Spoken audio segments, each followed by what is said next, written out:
Hello నమస్తే నమస్తే నమస్తే చెప్తున్నాము. అందరికీ నమస్తే. అలాగే అదే సరే. ఇలా మిగతా సార్ నమస్కారం sir.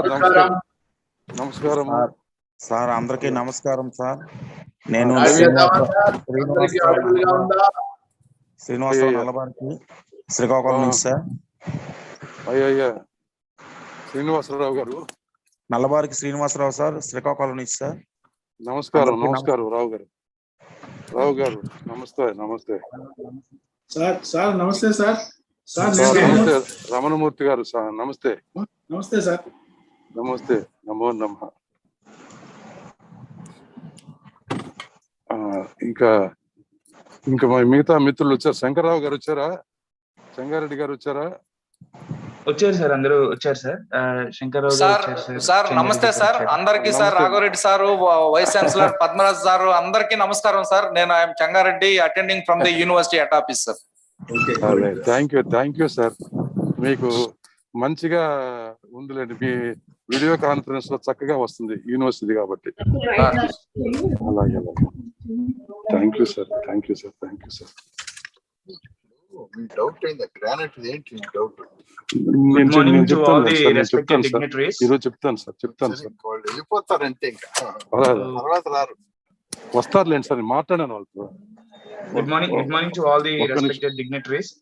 I extend a warm welcome to all the dignitaries who are here to speak about the progress in the agriculture sector during the 2 years rule of Honorable Chief Minister of Andhra Pradesh, Sri Y.S. Jagannath Reddy Garu. So today's conference will be presided by Sri C.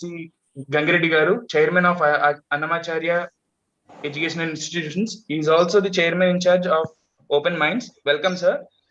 Now, I welcome Professor P. Raghav Reddy Garu, former Vice Chancellor, Acharya N.G. Ranga Agricultural University. So today's conference will be coordinated by him. Welcome, sir. Namaste, sir. Namaste. Now I welcome Dr. A. Padmaraj Garu, former Vice Chancellor, Acharya N.G. Ranga Agricultural University. He is also a member of NAEAB, ICAR, New Delhi. I welcome Dr. B.M.C. Reddy Garu, former Vice Chancellor, Dr. YSR Horticultural University. Dr. V. Changareddy Garu is also here. He is a principal scientist, retired. He is from Acharya N.G. Ranga Agricultural University. A very warm welcome to you, sir. I welcome Dr. V. Shankar Rao, sir. It's Department of Agriculture Economics, retired, Acharya N.G. Ranga Agricultural University. I also welcome E.V. Ramanamurthy Garu. He's a progressive farmer. Welcome, sir. And Sri E. and Sri S. Babu Garu. He's also a farmer from West Godavari district. Sir, Gangireddy sir, over to you, sir. Please preside over the meeting, sir. Thank you. Okay, sir. Thank you, sir. Andarki namaskaram. Open minds for better society. రెండేళ్ల ముఖ్యమంత్రి జగనన్న పాలనలో వ్యవసాయ రంగంలో పురోగతి ఈనాటి చర్చ. Virtual సమావేశంలో పాల్గొంటున్న ప్రొఫెసర్ కుమారెడ్డి వెంకటేశ్వర్లు గారికి, V Raghavareddy ex vice chancellor గారికి, A Padmaraju ex vice chancellor గారికి, BMC Reddy ex vice chancellor గారికి, డాక్టర్ చెంగారెడ్డి గారికి, శంకర్రావు గారికి, యేసుబాబు గారికి, రమణమూర్తి గారికి, అదే విధముగా కల్పనా గౌర్ గారికి, రాజశేఖర్ రెడ్డి గారికి, డాక్టర్ విష్ణుశంకర్ గారికి, అందరికీ నా నమస్కారం. అందరికీ స్వాగతం. Open minds organisation is a voluntary organisation.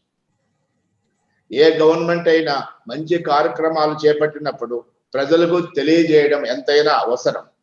Open minds కు ఈ అవకాశం దొరకడం నిజంగా అదృష్టంగా భావిస్తున్నాం. ఆంధ్రప్రదేశ్ ముఖ్యమంత్రి శ్రీ జగన్మోహన్ రెడ్డి గారు 2 ఏళ్ల పాలనలో వ్యవసాయ రంగంలో పురోగతి ఏ విధంగా జరిగిందో వివరంగా చర్చిద్దాం. ముందుగా ఇంపార్టెంట్ ఐటమ్స్ మాత్రం నేను హెడ్లైన్స్ చదువుతాను. ఈ 2 సంవత్సరాల్లో మన జగనన్న పాలనలో మొదటిది ముఖ్యమైనది దేశ చరిత్రలో ఇంపార్టెంట్ అయినది వైఎస్ఆర్ రైతు భరోసా. ప్రతి ఏటా రైతుకి 13,500 సహాయం, 3 విడతలలో 7,500, 4,000, 2,000. రెండవది రైతు భరోసా కేంద్రం. రైతన్నలకు నాణ్యమైన విత్తనాలు, ఎరువులు, పురుగు మందులు మరియు రైతుకు అవసరమైన సలహాలు, పంట పండినప్పుడు గిట్టుబాటు ధర కల్పించడము, గ్రామ స్థాయిలో అందించడము. బహుశా దేశ చరిత్రలో ఇటువంటి కార్యక్రమము మన ఆంధ్రప్రదేశ్లో ఉన్నదేమో, దాంట్లో అనుమానం లేదు. 10,778 రైతు భరోసా కేంద్రాలు నిర్మించడం జరుగుతున్నది. మూడోది వైఎస్ఆర్ జలకళ. వైఎస్ఆర్ జల యజ్ఞము కాదు ఇది. ఆ మహానుభావుడు వైఎస్ఆర్ జల యజ్ఞం పామిస్తే మన జగనన్న వైఎస్ఆర్ జలకళ ఉచితంగా 2 లక్షల బోర్లు చిన్నకారు రైతులకు వేయడం జరుగుతుంది. ఇంకా మూడవది ధరల స్థిరీకరణ నిధి. 3,000 కోట్ల రూపాయలతో ధరల స్థిరీకరణ నిధి, 2,000 కోట్లతో విపత్తు సహాయ నిధి ఏర్పాటు. 4వది వైఎస్ఆర్ 0 వడ్డీ పంట రుణాల పథకం. రుణాలు అందించడం, నిర్ణీత వ్యవధిలో చెల్లించేలా ఏర్పాటు చేయడం. తర్వాతది వైఎస్ఆర్ ఉచిత పంటల బీమా. రైతులకు ఆర్థిక భారం తగ్గించేందుకు దేశ చరిత్రలో తొలిసారిగా ఇటువంటి కార్యక్రమం. రైతుల వాటా ప్రీమియం కూడా ప్రభుత్వమే చెల్లిస్తుంది. తర్వాత వైఎస్ఆర్ మత్స్యకార భరోసా. ఆక్వా రైతులకు యూనిట్ కు కరెంటు ₹1.50 ప్రకారమే వసూలు చేయడం జరుగుతుంది. రైతు వైఎస్ఆర్ మత్స్యకార భరోసా కార్యక్రమం కూడా చాలా గొప్ప కార్యక్రమం. తర్వాత వ్యవసాయానికి పగటి పూట 9 గంటలు నాణ్యమైన విద్యుత్. దీనికి సుమారు 1,700 కోట్లు ఖర్చు అవుతున్నది. తర్వాత రాష్ట్ర వ్యవసాయ కమిషన్ ఏర్పాటు చేయడం జరిగింది. రైతు సమస్యలు సమన్వయం కోసము, వాళ్ళని ఇన్స్పిరేషన్ కోసము, అన్ని సౌకర్యాలను సమర్థంగా నిర్వహించడం కోసము ఈ రాష్ట్ర వ్యవసాయ కమిషన్ ఏర్పాటు చేయడం జరిగింది. తర్వాత ప్రమాదవశాత్తు మరణించిన రైతన్నలకు 7 లక్షలు పరిహారంగా చెల్లించడం. తర్వాత పశు నష్ట పరిహారము. మరణించిన ఆవులకు గాని, గేదెలకు గాని, ఇంకా మిగతా వాటికి గాని నష్టపరిహారంగా 15,000 రూపాయల నుంచి 30,000 రూపాయలకు చెల్లింపు ఏర్పాటు. తర్వాత వ్యవసాయ ట్రాక్టర్లకు రోడ్డు ట్యాక్స్ రద్దు. తర్వాత నివర్ తుఫాను కారణంగా లక్షల ఎకరాల్లో దెబ్బతినిన నష్టపోయిన రైతన్నలకు ఇన్పుట్ సబ్సిడీ బ్యాంకు ఖాతాలో డైరెక్ట్ గా వాళ్ళకు జమ చేయడం. ఈ రెండేళ్లలో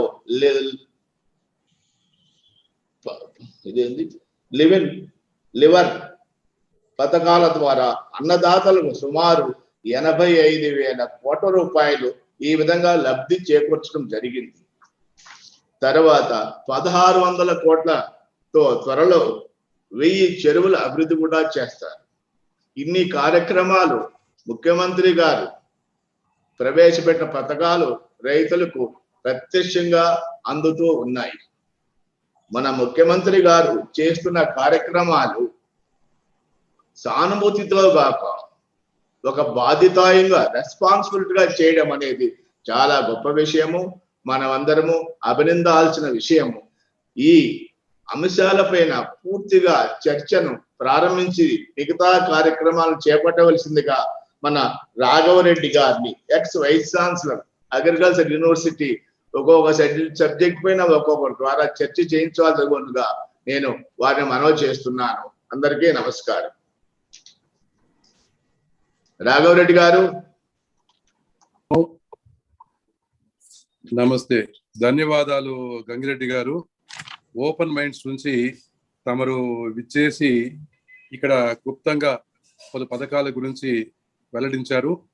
నేను సభాముఖంగా ఇటు గంగిరెడ్డి గారికి ఓపెన్ మైండ్స్ నుంచి, అలానే మాకు చిరపరిచితులు, మార్గదర్శి, గౌరవనీయులు కుమారెడ్డి వెంకటేశ్వర్ల సారు మేము బాపట్ల కాలేజీలో ఉన్నప్పుడు వారు మాకు గురుతుల్యులు.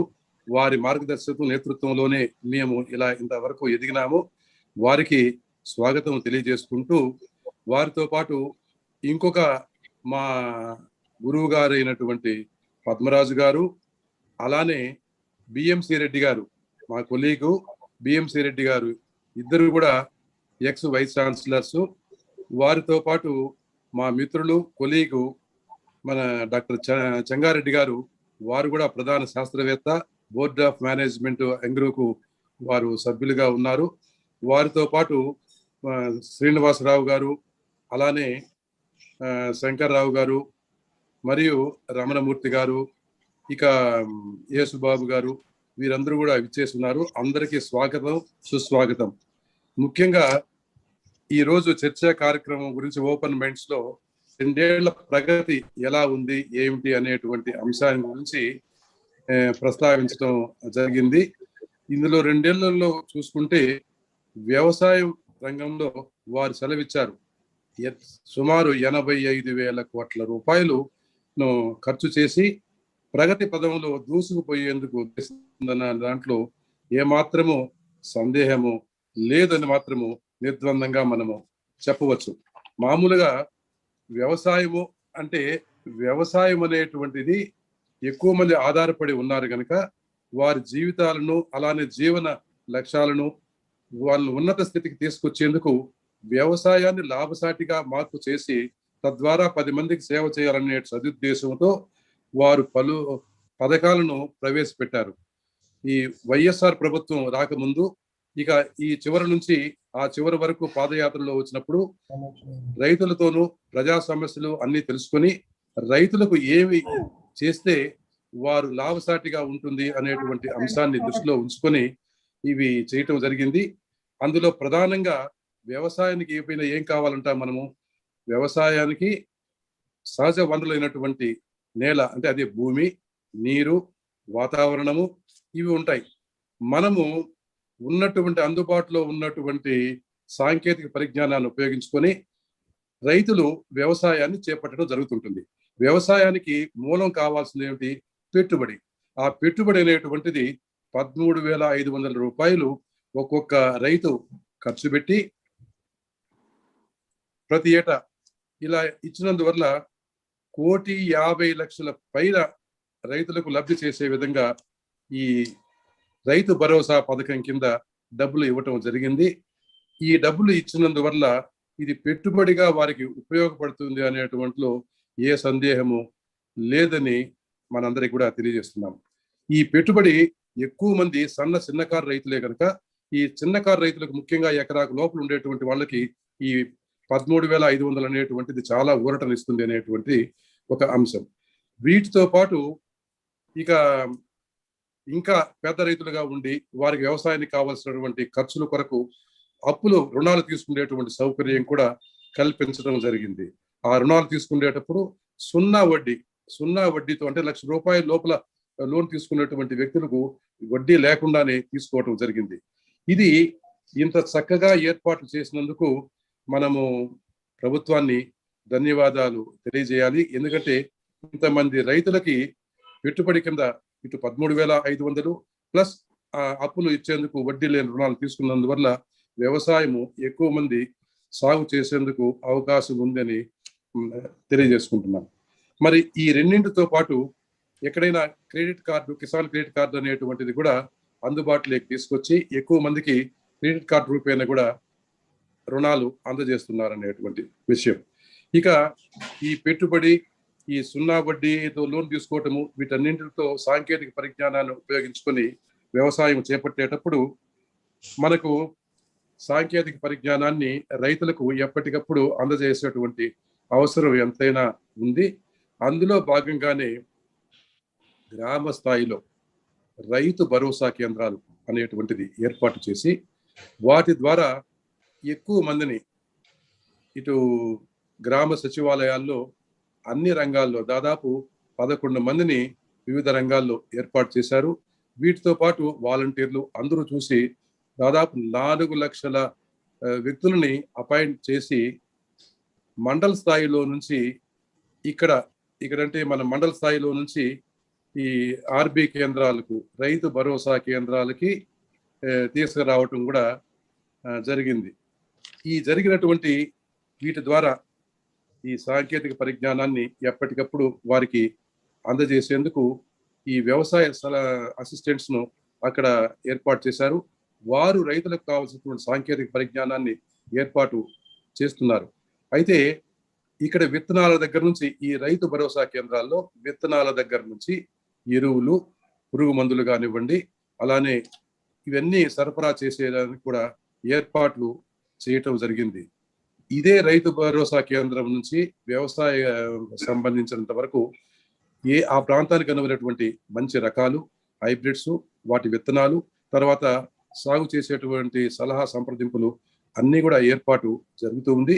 వాటితో పాటు వాతావరణాన్ని దృష్టిలో ఉంచుకొని ఎప్పటికీ ఏ పైరు ఏ సమయంలో వేయాలి, ఏ పంట సాగు చేయాలి అనేటువంటి సమాచారాన్ని అంతా కూడా ఈ రైతు భరోసా కేంద్రాల ద్వారానే ఏర్పాటు చేయడం కూడా సమాచారం జరుగుతూనే ఉంది.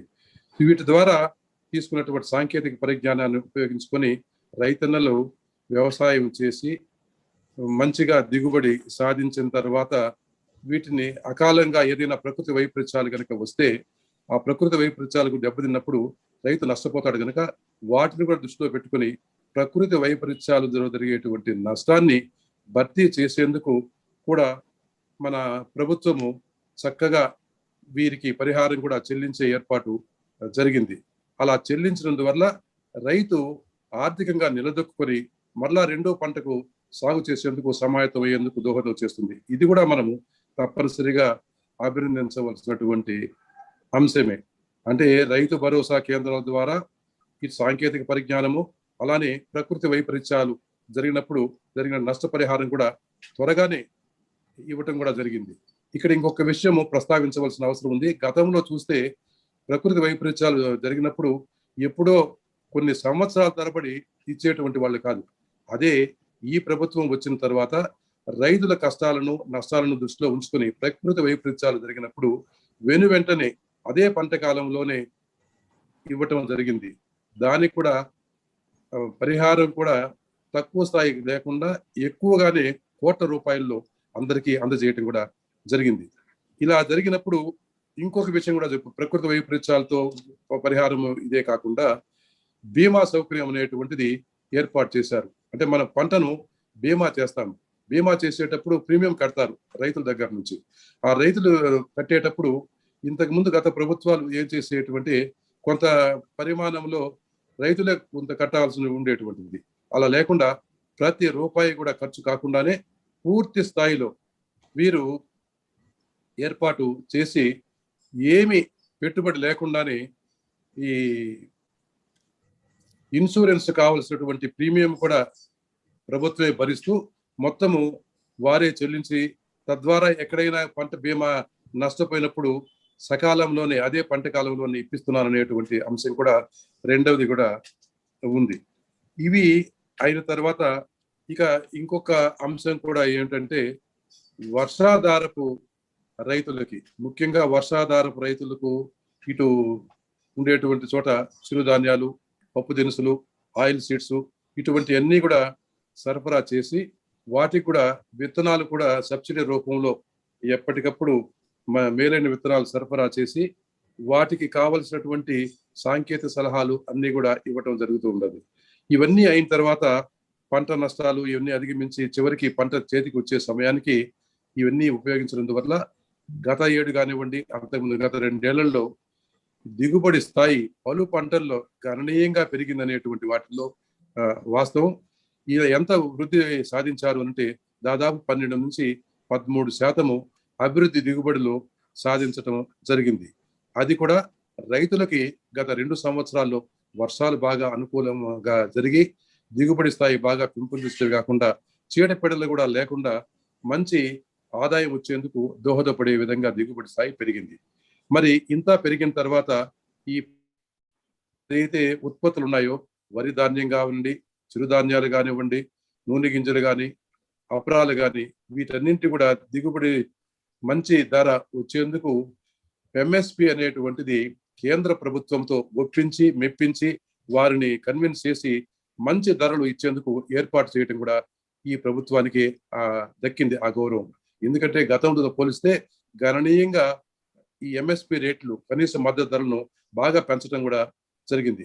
ఆ పెంచిన ధరలకి తప్పనిసరిగా కొనుగోలు చేసే విధంగా ఇది ఏర్పాటు చేశారు.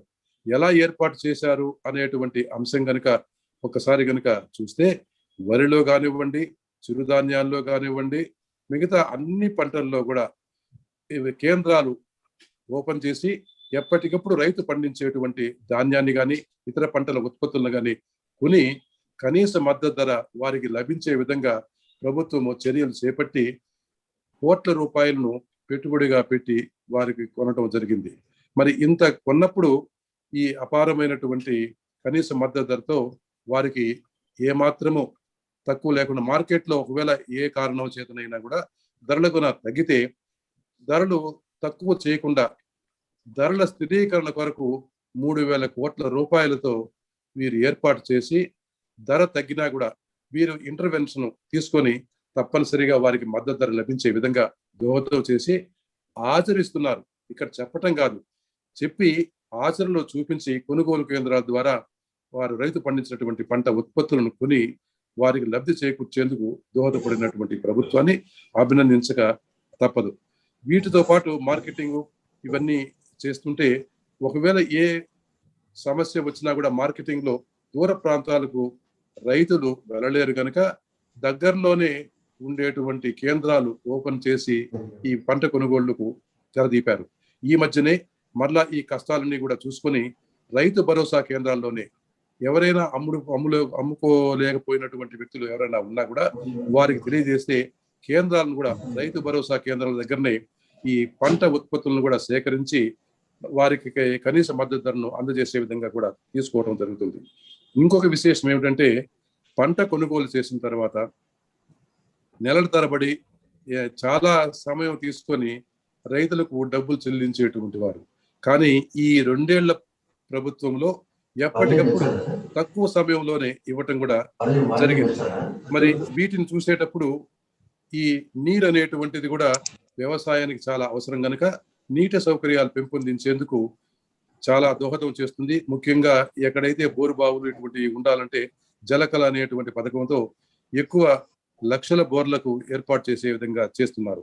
అలానే నీటి పారుదలలో పోలవరం కానివ్వండి, వెల్లిగొండ కానివ్వండి, హంద్రీనేరా కానివ్వండి, అలానే గాలేరు నగరి అన్ని ప్రాజెక్టులు కూడా సకాలంలో పూర్తి చేసి రైతులకు నీరు సరఫరా చేసి తద్వారా ఎక్కువ విస్తీర్ణాల్లో సాగు నీటిగా కింద చేసుకొని దిగుబడి సాధించేందుకు కూడా అవసరము ఏర్పాటు చేసే విధంగా కూడా చేస్తున్నారు. మరి ఇన్ని చేసినందువల్ల మనం చూస్తూనే ఉంటే ఎంతసేపు మనము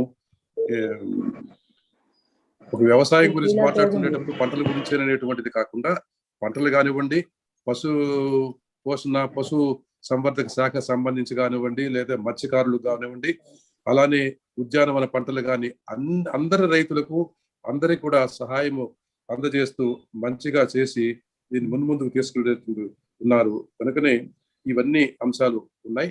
అలానే వాతావరణాన్ని కూడా అదుపు చేసేందుకు కొన్ని సూచనలు ఎక్కువగా పచ్చదనాన్ని ఎక్కువగా నింపేందుకు కూడా గ్రీనింగ్ చేసేటువంటి కార్యక్రమాన్ని కూడా చేపట్టడం కూడా జరుగుతూ ఉంది. ఇవన్నీ కూడా వ్యవసాయం ఉండేటువంటి మచ్చుకు కొన్ని విషయాలు మీ ముందు ఉంచాను. ఈ అభివృద్ధి రేటు కూడా చూసుకుంటే ఈవెన్ ఈ కరోనా వచ్చేటువంటి ఇప్పుడు కూడా దేశమంతా కూడా వృద్ధి రేటు -3.8 లో ఉంటే మనము +1.58 లోనే ఉన్నాం అనేటువంటి విషయాన్ని మనందరికీ తెలియజేస్తూ మిగతా ఈ కార్యక్రమాల్లో మన మిత్రులు మిగతా వారిని మాట్లాడవలసిందిగా కోరుతున్నాను. ముఖ్యంగా ముందు మన గౌరవనీయులు పెద్దలు మాకంతా కూడా మార్గదర్శి గౌరవనీయులు కుమారెడ్డి వెంకటేశ్వర సార్ వారిని కోరుతున్నాను.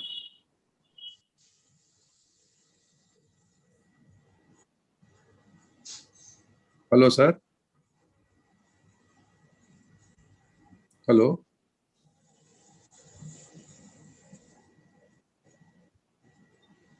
హలో. Good morning sir. నమస్కారం సార్. నమస్కారం సార్, చెప్పండి. హలో హలో సార్, నమస్తే సార్. ఉమారెడ్డి వెంకటేశ్వర సార్ వచ్చారా sir?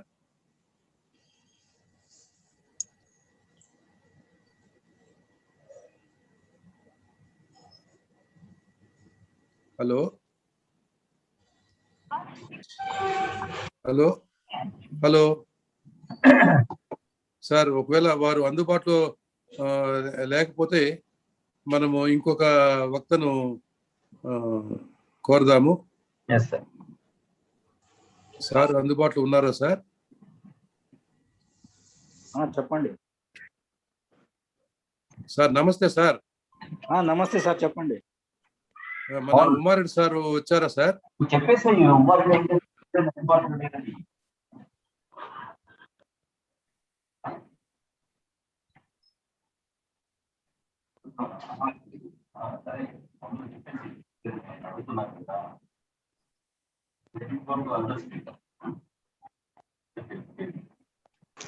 Sir Umareddy Venkateswarlu sir line లో లేరు సార్. సార్ ఉమారెడ్డి వెంకటేశ్వర గారు లైన్ లో లేరు sir. So we can go with the next speaker sir. So ధన్యవాదాలు. మరి ఆ సారు, పెద్ద సారు వచ్చినంత వరకు నేను డాక్టర్ ఏ పద్మరావు సార్ వారిని, ఫార్మర్ వైస్ ఛాన్సలర్, వారి అభిప్రాయాలను తెలియజేయవలసిందిగా కోరుతున్నాను. ముఖ్యంగా ఈ అవకాశం ఇచ్చిన ముఖ్యంగా రాజశేఖర రెడ్డి గారు మాట్లాడి ఈ విషయం మాట్లాడినప్పుడు నాకు చాలా సంతోషమైంది. చాలా మంది పెద్దలు ఉన్నారు, అందరికీ పేరు పేరున చెప్తే నా సమయం వృధా అవుతుంది కాబట్టి అందరి పెద్దలకి నమస్కారం. నాతో పనిచేసిన ముఖ్యంగా రాఘవరెడ్డి గారు రైస్లో, నేను వారిని సౌత్ ఇండియాకి స్వామినాథన్, సౌత్ ఇండియన్ స్వామినాథన్ అంటాను రైస్కి. అలాగే మా చెంగారెడ్డి గారు నిష్ఠాతులైనటువంటి వారు, శ్రీనివాస ఎకానమిస్టు, ఇంతమంది పెద్దలుగా నేను కొన్ని కార్యక్రమాలు నేను చెప్తాను. ఎందుకంటే నేను కూడా స్వయంగా చాలా మంది రైతులతోటి, ముఖ్యంగా తూర్పు పశ్చిమ గోదావరి జిల్లాల్లో, అలాగే రాయలసీమ జిల్లాల్లోని ఇంకా చాలా మంది నాకు ఫోన్లో చెప్తూ ఉంటారు. మొదటిది మనం తీసుకుంటే ముఖ్యంగా రైతులకి ఒక కమిషన్ అంటూ వేసి, అది స్వయంగా నాకు చాలా టీవీలు చూస్తూ ఉంటాను, చీఫ్ మినిస్టర్ వైఎస్ జగన్మోహన్ రెడ్డి గారే స్వయంగా దానికి చైర్మన్ గా ఉండటం, తర్వాత Chengareddy sir Padmaraju sir mute అయిపోయారు sir. Hello sir, Padmaraju sir మీది మ్యూట్ లోకి వెళ్ళింది సార్, ఒకసారి చూడండి సార్. అది ఆ బటన్ నొక్కండి సార్.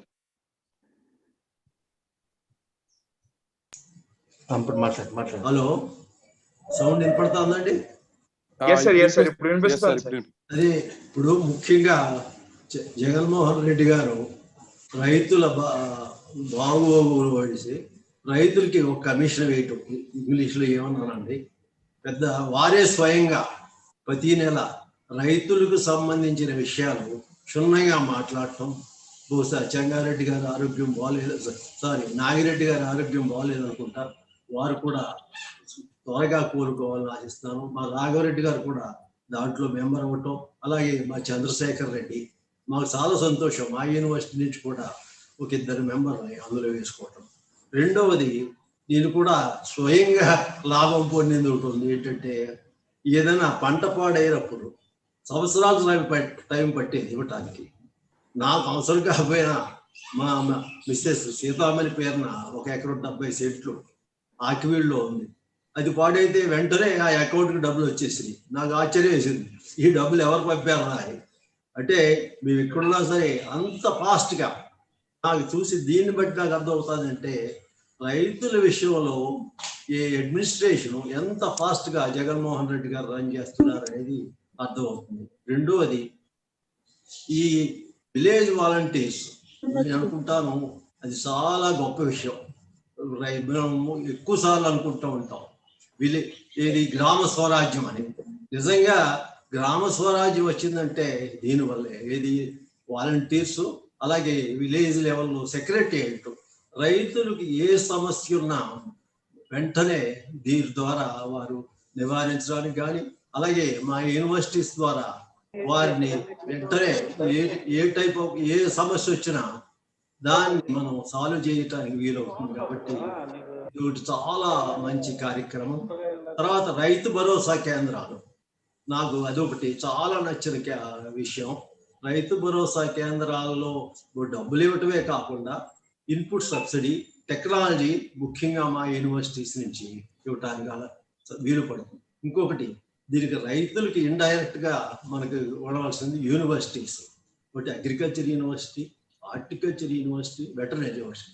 సమర్థవంతమైన మనుషుల్ని అంటే శాస్త్రవేత్తల్ని దీనికి వైస్ ఛాన్సలర్గా నియమించడం నాకు చాలా సంతోషం. ఎందుకంటే సమర్థవంతమైన వైస్ ఛాన్సలర్ ఉంటే తప్పక రైతులకి లాభం జరుగుతుంది. రైతు అన్నోడు ఒక్క వ్యవసాయం అంటే పంటలే కాకుండా ముఖ్యంగా పశుపోషణ, తర్వాత పండ్ల తోటలు, మత్స్య. ఇంకొకటి నాకు చాలా సంతోషమైన విషయం ఏంటంటే, మన ఆంధ్రప్రదేశ్ తీసుకుంటే ముఖ్యంగా ఫిషరీస్, మత్స్యం సంపద చూసుకుంటే 40,000 కోట్ల వరకు పైన వస్తుంది. ఏ రాష్ట్రంలోని రాదు, మందే మొదటి రాష్ట్రం. దీన్ని గుర్తించి మత్స్యకారులకు సాయం చేయటం. ఇంకొకటి నాకు చాలా సంతోషమైన విషయం, జగన్మోహన్ రెడ్డి గారు ఆలోచించింది ఏంటంటే, ఇంత మనం ఇస్తున్నప్పటికీ మన కోస్ట్ ఆంధ్ర ఏరియాలో ఒక ఫిషరీ కాలేజ్ కూడా లేదు. మీకు చాలా మంది తెలుసుంటుంది.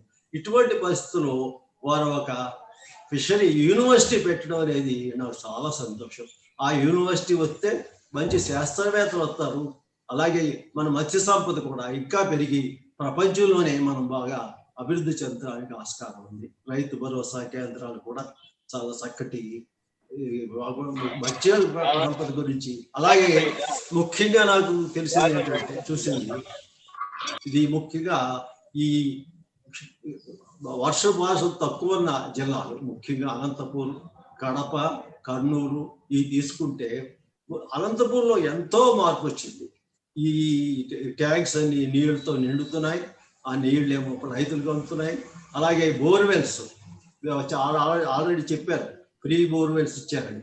దానివల్ల ఈ పండ్ల తోటల పెంపకం బాగా పెరిగింది. ఈ పండ్ల తోటలు పెంపడం బాగా పెరగటం వల్ల రైతుల ఆదాయం, ముఖ్యంగా ఈ డ్రై క్లైమేట్ లో అనంతపూర్లో చాలా చక్కటి హై క్వాలిటీ ఫ్రూట్స్ వస్తాయి. మీకు పొమగ్రనేట్ కూడా వస్తుంది. ఈ నీళ్లు పంపడం వలన చాలా నీళ్లు సప్లై చేయటం వలన ఇంకా ఈ వచ్చే 3 సంవత్సరాల్లో జగన్మోహన్ రెడ్డి గారు ఇంకా ఇంట్రెస్ట్ తీసుకుని ఈ వర్షపాతం తక్కువ ఉన్న జిల్లాలు అనంతపూర్, కర్నూలు, కడప చక్కగా వారి ఆధ్వర్యంలో ఇంకా బాగా అభివృద్ధి చెందుతాయని నేను ఆశిస్తున్నాను. ఇంకా లెక్కేసుకుంటే ఇలాంటి కార్యక్రమాలు ఎన్నో చేశారన్నారు, చెప్పారు కదా. రైతు బీమా ఇది ఒకటి చాలా మంచి కార్యక్రమం. దానివల్ల చాలా మంది సన్నకారు రైతులు కూడా లాభాలు పొందుతున్నారు. ఇక ఇంకొక విషయం తీసుకుంటే, కౌలుదారుల రైతులు బాగా దీనివల్ల కూడా బాగా లబ్ధి చెందారు. ఇప్పుడు కౌలుదారుల రైతులు కూడా పరిస్థితి బాగానే ఉంది. చక్కగా చూస్తే రైతులు బాగా అభివృద్ధి చెందినప్పుడే మన దేశం అభివృద్ధి చెందుతుంది, మన రాష్ట్రం అభివృద్ధి చెందుతుంది. ఎన్నో కార్యక్రమాలు చేస్తున్నారు. చాలా పెద్దలు చాలా విషయాలు చెప్పారు. అందరూ మాట్లాడిన తర్వాత మళ్ళీ అవసరమైతే నేను కూడా మళ్ళీ మాట్లాడతాను. ఎందుకంటే చాలా మంది పెద్దలు మాట్లాడటానికి ఉన్నారు కాబట్టి, సమయం తక్కువ ఉంది కాబట్టి నేను కొన్ని విషయాలే చెప్పాను. బహుశా ఒక్కొక్క విషయాన్ని 2-3 గంటలు మాట్లాడటానికి మనకి మాట్లాడవచ్చు. కానీ ఇప్పుడు చాలా మంది పెద్దలు ఉన్నారు కాబట్టి తర్వాత క్షుణ్ణంగా అదే వాలంటీర్ ఆర్గనైజేషన్ ఒక్కొక్క టాపిక్ తీసుకుని బాగా డీటెయిల్డ్గా ఏం జరుగుతుంది ఏమిటని మనం ప్లాన్ చేసుకోవచ్చు. ఇప్పుడు మట్టికి అందరూ వ్యూస్ వింటే నాకు కూడా చాలా ఉపయోగపడుతుంది. ఈ అవకాశం ఇచ్చిన వారందరికీ నా నమస్కారాలు. ముఖ్యంగా రాజశేఖర్ రెడ్డి గారు ఎంతో ఇంట్రెస్ట్ తీసుకుని అందరినీ కాంటాక్ట్ చేసి లింకులు ఇచ్చి, ఎందుకంటే మేమంతా అజ్ఞాతవాసంలో ఉన్నాం. చెప్పాలంటే ఈ కరోనా టైంలో అంతా మర్చిపోయి అలా ఏం చేయాలో తెలియక ఇంట్లో కూర్చోన్నప్పుడు నన్ను కాంటాక్ట్ చేసి ఈ అవకాశం ఇచ్చిన అందరికీ, అలాగే మా గురుతుల్యులు ఉమారెడ్డి వెంకటేశ్వర్లు గారు వారు కోరుకుని చక్కగా ఆరోగ్యంగా ఉన్నారనే సంగతి తెలిసి నేను చాలా సంతోషించాను. వారు కూడా యాక్టివ్గా మళ్ళీ బయటకు వచ్చి రైతులకి ఉపయోగపడే కార్యక్రమాలు చేస్తారని ఆశిస్తూ ముగిస్తున్నాను. నమస్కారం సార్, చాలా ధన్యవాదాలు. చక్కగా విషయాలను క్లుప్తంగా వివరించారు. మీకు ధన్యవాదాలు తెలియజేసుకుంటూ, మరో వ్యక్తి వక్త మా మిత్రులు ప్రొఫెసర్ బిఎంసి రెడ్డి గారిని, former vice chancellor horticulture university, వారిని మాట్లాడవలసిందిగా కోరుతున్నాను.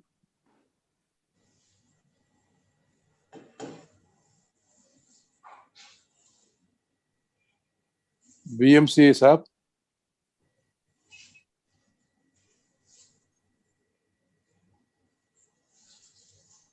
హలో.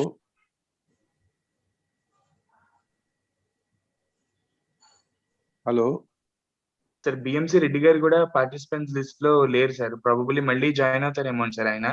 ఈ లోపు నెక్స్ట్ ఈ లోపల నెక్స్ట్ నేను మాట్లాడతాను సార్.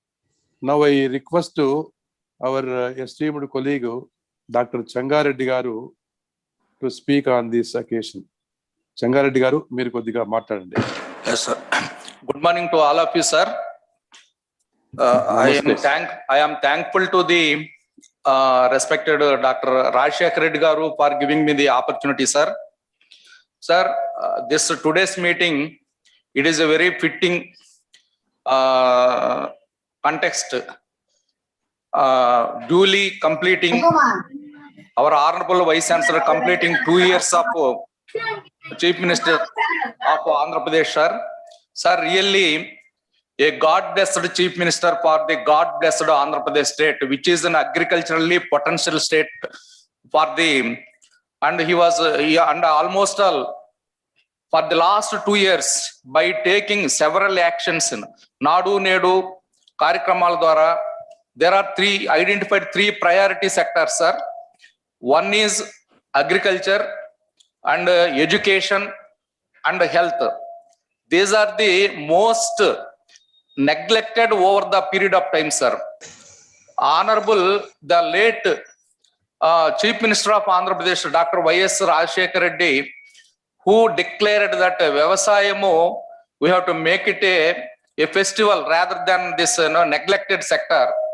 Dandaga ane దాని నుంచి పండుగ కాన్సెప్ట్ లకి తీసుకొచ్చారు. దానికి జగన్మోహన్ రెడ్డి గారు పునరంకితులై తన యొక్క పర్యటన సందర్భంగా చూసినటువంటి రైతు సమస్యలు కానీ, విద్యార్థులు పడేటువంటి తల్లిదండ్రులు పడేటువంటి సమస్యలు కానీ, ఆరోగ్య భారతావని కానీ, మన ఆంధ్రప్రదేశ్ కానీ పడుతున్నటువంటి సమస్యల్ని ప్రత్యక్షంగా కల్లారా చూసినటువంటి వారై ప్రయారిటీ అనేది ఈ 3 సెక్టార్లకు ఇచ్చి, అందులో కూడా డెవలప్మెంట్ అనేది కూడా, రాష్ట్ర డెవలప్మెంట్ అనేది కూడా ఏ సెక్టార్ నుంచి కూడా ఏది కూడా తృణీకరించకుండా, ఒక జల వనరులు అయితే ఏమి, సద్వినియోగం ప్రాజెక్టులు కట్టడం అయితే ఏమి, ఇతర జలకల ద్వారా కొన్ని సెక్టార్స్ లో కొంతమందికి ఉపయోగకరమైనటువంటి స్కీమ్స్ కానీ, ఇవన్నీ చేయడం ద్వారా సార్ ప్రజల మన్ననలు పొందారు సార్. కాబట్టి this meeting we will send the congratulations to the honorable Chief Minister of Andhra Pradesh, Dr. Jagannath Reddy garu, for successfully 2 years completed, sir, and best wishes to him in the years to come, sir.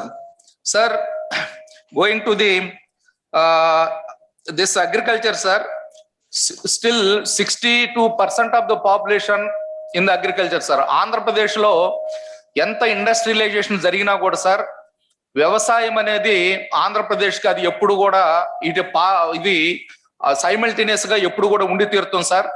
మనకు ఎంత industrialisation వచ్చినా కూడా agricultural processing industries అనేది కూడా భవిష్యత్తులో రావాల్సినటువంటి అవసరం ఉంది సార్. ఆ విధంగా నేను చూసినట్లుగానైతే అవర్ ఇండస్ట్రియల్ పాలసీలో కూడా నేను ఈ మధ్య గౌతమ్ రెడ్డి గారు ఆనరబుల్ మినిస్టర్ గారు చెప్పినప్పుడు ఏంటంటే ప్రాసెసింగ్ ఇండస్ట్రీస్ కూడా ఏ సెక్టార్ ని వదిలిపెట్టకుండా కూడా గవర్నమెంట్ ప్రయారిటీలో ఉంది. ఇది చాలా అవసరం సార్. ఎందుకంటే మనకు హార్టికల్చర్ క్రాప్స్ కూడా చాలా వన్ ఆఫ్ ది ఒకప్పుడు ఇది ప్రయారిటీ సెక్టార్ అయింది ఆక్వా కల్చర్ లాగా. అట్లే వ్యవసాయం అనేది కూడా ఇట్లా ఉంది సార్. ఇప్పటికీ కూడా వ్యవసాయంలో 55% లేబర్ ఫోర్స్ వర్క్ చేస్తున్నాం సార్. అండ్ ఇరిగేషన్ కు వచ్చినట్లుగానైతే ఫర్ ది లాస్ట్ 2018 అట్లా తీసుకుంటే ఫర్ ది లాస్ట్ 2 years లో సార్ మనకు దాదాపుగా 2 lakh హెక్టార్స్ ల్యాండ్స్ ని మనము ఇరిగేషన్ లేకి తెచ్చినాం సార్. 2 lakh హెక్టార్స్ ల్యాండ్స్ ని ఇరిగేషన్ లేకి తెచ్చినాము. తర్వాత మనం ఇది చూసినట్లుగానైతే జీడిపి గ్రోత్ రేటు వ్యవసాయం ద్వారా ఎట్లా వచ్చిందా, ఇంకా వేరే సెక్టార్స్ కానీ చూసినట్లుగానైతే సార్ కంపారిటివ్లీ 2018-19 19-20కి అంటే ఈ సంవత్సరం ఇంకా రికార్డ్స్ రాలేదు. అట్లా కానీ చూసుకుంటే సార్ అగ్రికల్చర్ సెక్టారు మనకు ఇండియాలో 2.41% గ్రోత్ రేట్ ఉంటే మనకు 3.84 ఏపీ ఉండింది సార్. కానీ ఈ సంవత్సరము 2019-20లో కానీ చూసినట్లుగానైతే 4% ఇండియాలో జీడిపి గ్రోత్ రేట్ ఉంటే వ్యవసాయానికి మంది 8.6 ఉంది sir. Tremendous GDP growth rate in the agriculture sector sir. Tremendous, అనూహ్యంగా ఇంత మంచి వచ్చిందంటే ఎంతో lot of efforts government of Andhra Pradesh వ్యవసాయానికి ఇచ్చినటువంటి ట్రస్ట్ ఆ విధంగా తీసుకొచ్చిన దానివల్ల ఇట్లా జరిగింది సార్. ఇందులోనే కాకుండా ఇండస్ట్రీ కూడా సార్, ఇది ఓవరాల్ సెక్టర్స్ మనం అగ్రికల్చర్ అనుకుంటున్నాము, బట్ ఇండస్ట్రీ సెక్టర్ కూడా తీసుకుంటే సార్ 2018-19లో 4.88 గ్రోత్ రేట్ ఉంటే 2019 వస్తే ఇండియాలో గ్రోత్ రేట్ వచ్చి 0.92 sir, less than 1%. But వేరాస్ Andhra Pradesh లో industrial sector growth rate 5.69 sir, దాదాపు 6 పాయింట్స్ ఉన్నాయి సార్. అదే విధంగా సర్వీస్ సెక్టర్ తీసుకున్న ఆల్మోస్ట్ ఆల్ కంపారిటివ్లీ 2019 ఇండియాలో 5.5 ఉంటే మనకు వచ్చేకాడికి దాదాపు 9 ఉంది సార్. అదే విధంగా ఓవరాల్ గా తీసుకుంటే ఇండియాలో జీడిపి గ్రోత్ రేట్ అన్ని సెక్టర్స్ పుట్ టుగెదర్ 4.18 ఉంటే మంది డబుల్ సార్ 8.16 వచ్చింది sir. This is interest government policies in all fields sir. Growth sector, agriculture sector, education sector, మానవ వనరుల అభివృద్ధి చేయడం కానీ ఆ విధంగా అన్ని ఫీల్డ్స్ లో కూడా ఈ విధంగా ఇంత గ్రోత్ రేట్ వచ్చింది సార్. అందువల్ల దీంట్లో టోటల్ ఫుడ్ గ్రెయిన్ ప్రొడక్షన్ కూడా తీసుకున్నా కూడా సార్ మనకు 17% మోర్ కంపేర్డ్ టు ది 2018-19 కానీ తీసుకుంటే సార్ 19-20 కల్లా వచ్చింది సార్. ఈ సంవత్సరం ఇంకా ఫిగర్స్ రాలేదు. అంటే ఇంత గ్రోత్ రేట్ తీసుకొచ్చింది because of certain programmes sir. ఇంత మంచి ప్రోగ్రామ్స్ ఆర్బీకేస్ కానీ లేకుంటుంటే నీటి వనరుల అభివృద్ధి చేయడం కానీ, డిపార్ట్మెంట్ వ్యవసాయ శాఖ, వ్యవసాయ విశ్వవిద్యాలయం యొక్క అసోసియేషన్ కానీ టైమ్లీ ప్రాబ్లమ్స్ ఫీల్డ్ లెవెల్లో అటెండ్ చేయడం వల్ల కానీ, సమస్యలు తీర్చడంలో కానీ వీటన్నిటికి కూడా కానిచ్చి ఇనిషియల్ గా కొంత పెట్టుబడుల రూపంలో, బ్యాంకుల రుణ రూపంలో, అదే విధంగా రైతు భరోసా కింద కానీ ఇవన్నీ కూడా ఇచ్చి ఆర్థిక వనరులని పరిపుష్టం చేసి అది ఒక పెట్టుబడిగా అంటే భవిష్యత్తులో మానవ వనరుల్లో వాళ్ళ ఆర్థికాభివృద్ధికి చేసేటువంటి ప్రక్రియలో భాగంగా ఇవన్నీ చేయడం వల్లనే ఇంత గ్రోత్ రేటు అన్ని సర్వీస్ సెక్టర్ లో ఇంక్లూడింగ్ అగ్రికల్చర్ లో వచ్చిందంటే it is a tremendous efforts by the government of Andhra Pradesh sir. More so with our మన ఆనరబుల్ వైస్ ఛాన్సలర్ వారి ఎఫర్ట్, చీఫ్ మినిస్టర్ వల్ల జగన్మోహన్ రెడ్డి గారి వాళ్ళ ఎఫర్ట్స్ లో ఓవరాల్ డెవలప్మెంట్ అనేది ఈ విధంగా వచ్చిందని మాత్రం మనం ఖచ్చితంగా మనము చెప్పకనే మనం చెప్పాలి సార్. ఇది చెప్పి తీరాల్సినటువంటి విషయం సార్. ఇకపోతే ఇంకా నేను అంటే చాలా ఉన్నాయి సార్ దీంట్లో. నేను ఇక్కడ ఈ మధ్య కాలంలో మనము ఒక అమూల్ తీసుకున్నాం సార్. అమూల్ది ఇప్పుడు మనము కోఆపరేటివ్ సెక్టర్ లో మిల్క్ తీసుకున్నాం సార్. మిల్క్ తీసుకుంటే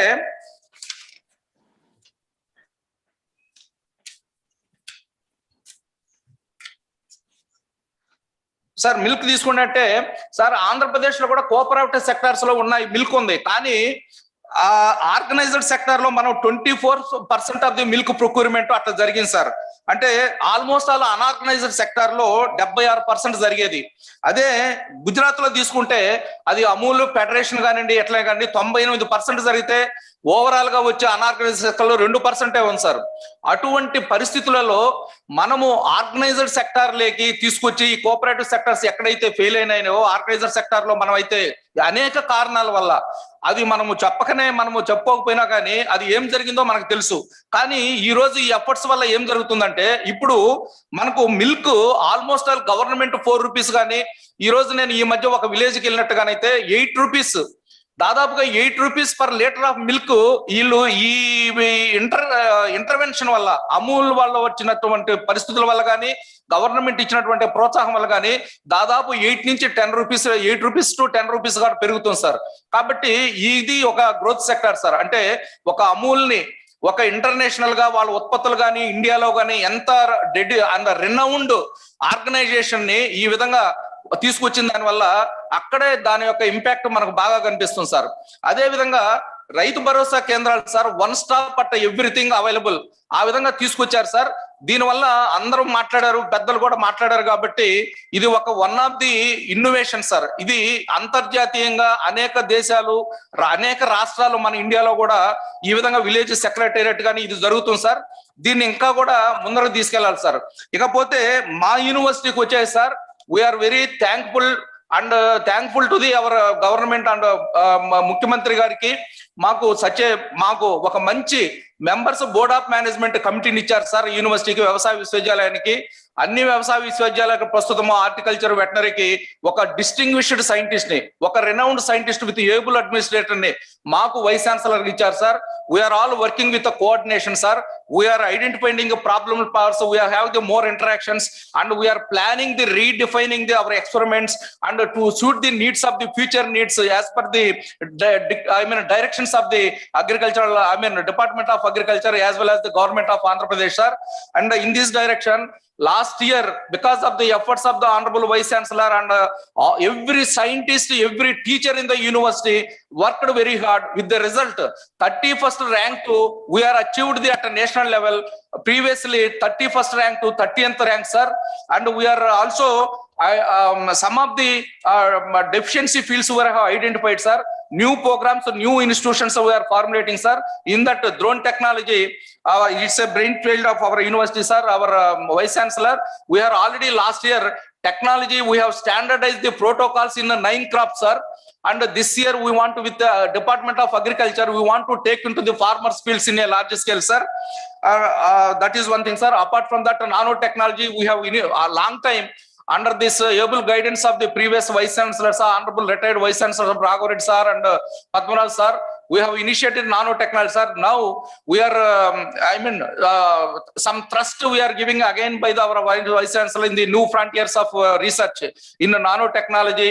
And also we are also preparing for this some establishment of this is policy center sir, agriculture research policy center sir.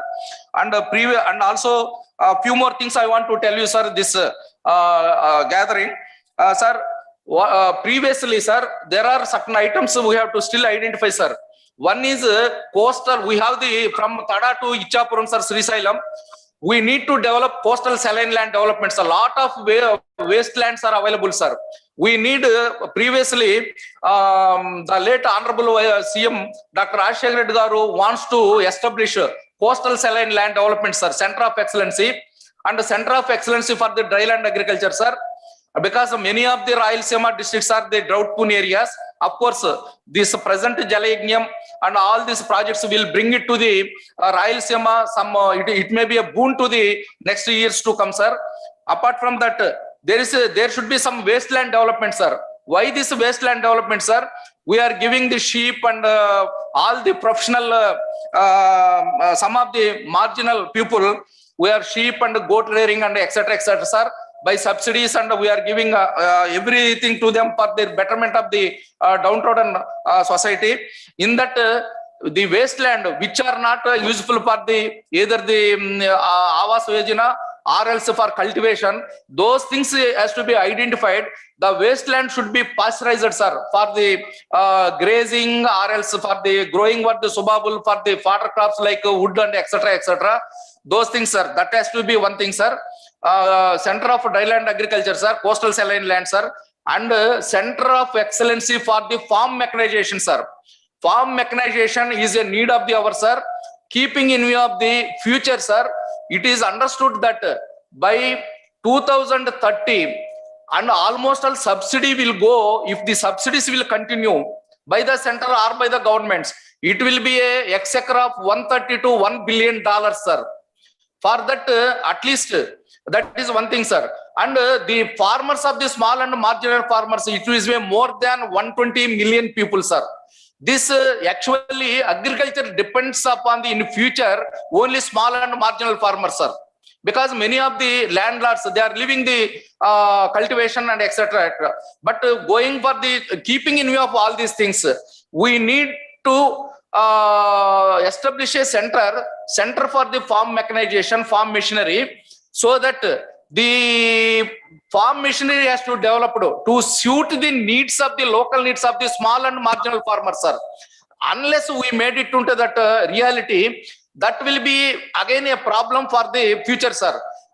That is one thing, sir. The last thing is that there is an emphasis is being made at a national level. More so, our vice chancellor, our chief minister of Andhra Pradesh, sir, that is going for the organic cultivation and natural farming, sir. These are 5 years or 7 years results are available in certain crops. In the university has did some results, sir. And natural farming also for 3 and 4 years we are conducting the trials, sir. Some inferences is being already that results were finalized, sir. But here, sir, to make it a success, we have to identify certain crops. Which are the crops most neglected, like earlier millets and etc. Certain crops we have to identify. Those crops and crop varieties, improved crop varieties of identity crops. Those are the things, and localization of the organic cultivation, where the areas has to be identified, sir. And because all these small farmers and marginal farmers, we have to formulate the farm producers organization, sir, so that that can be made easy for the market, sir. That will be connected to the malls and etc.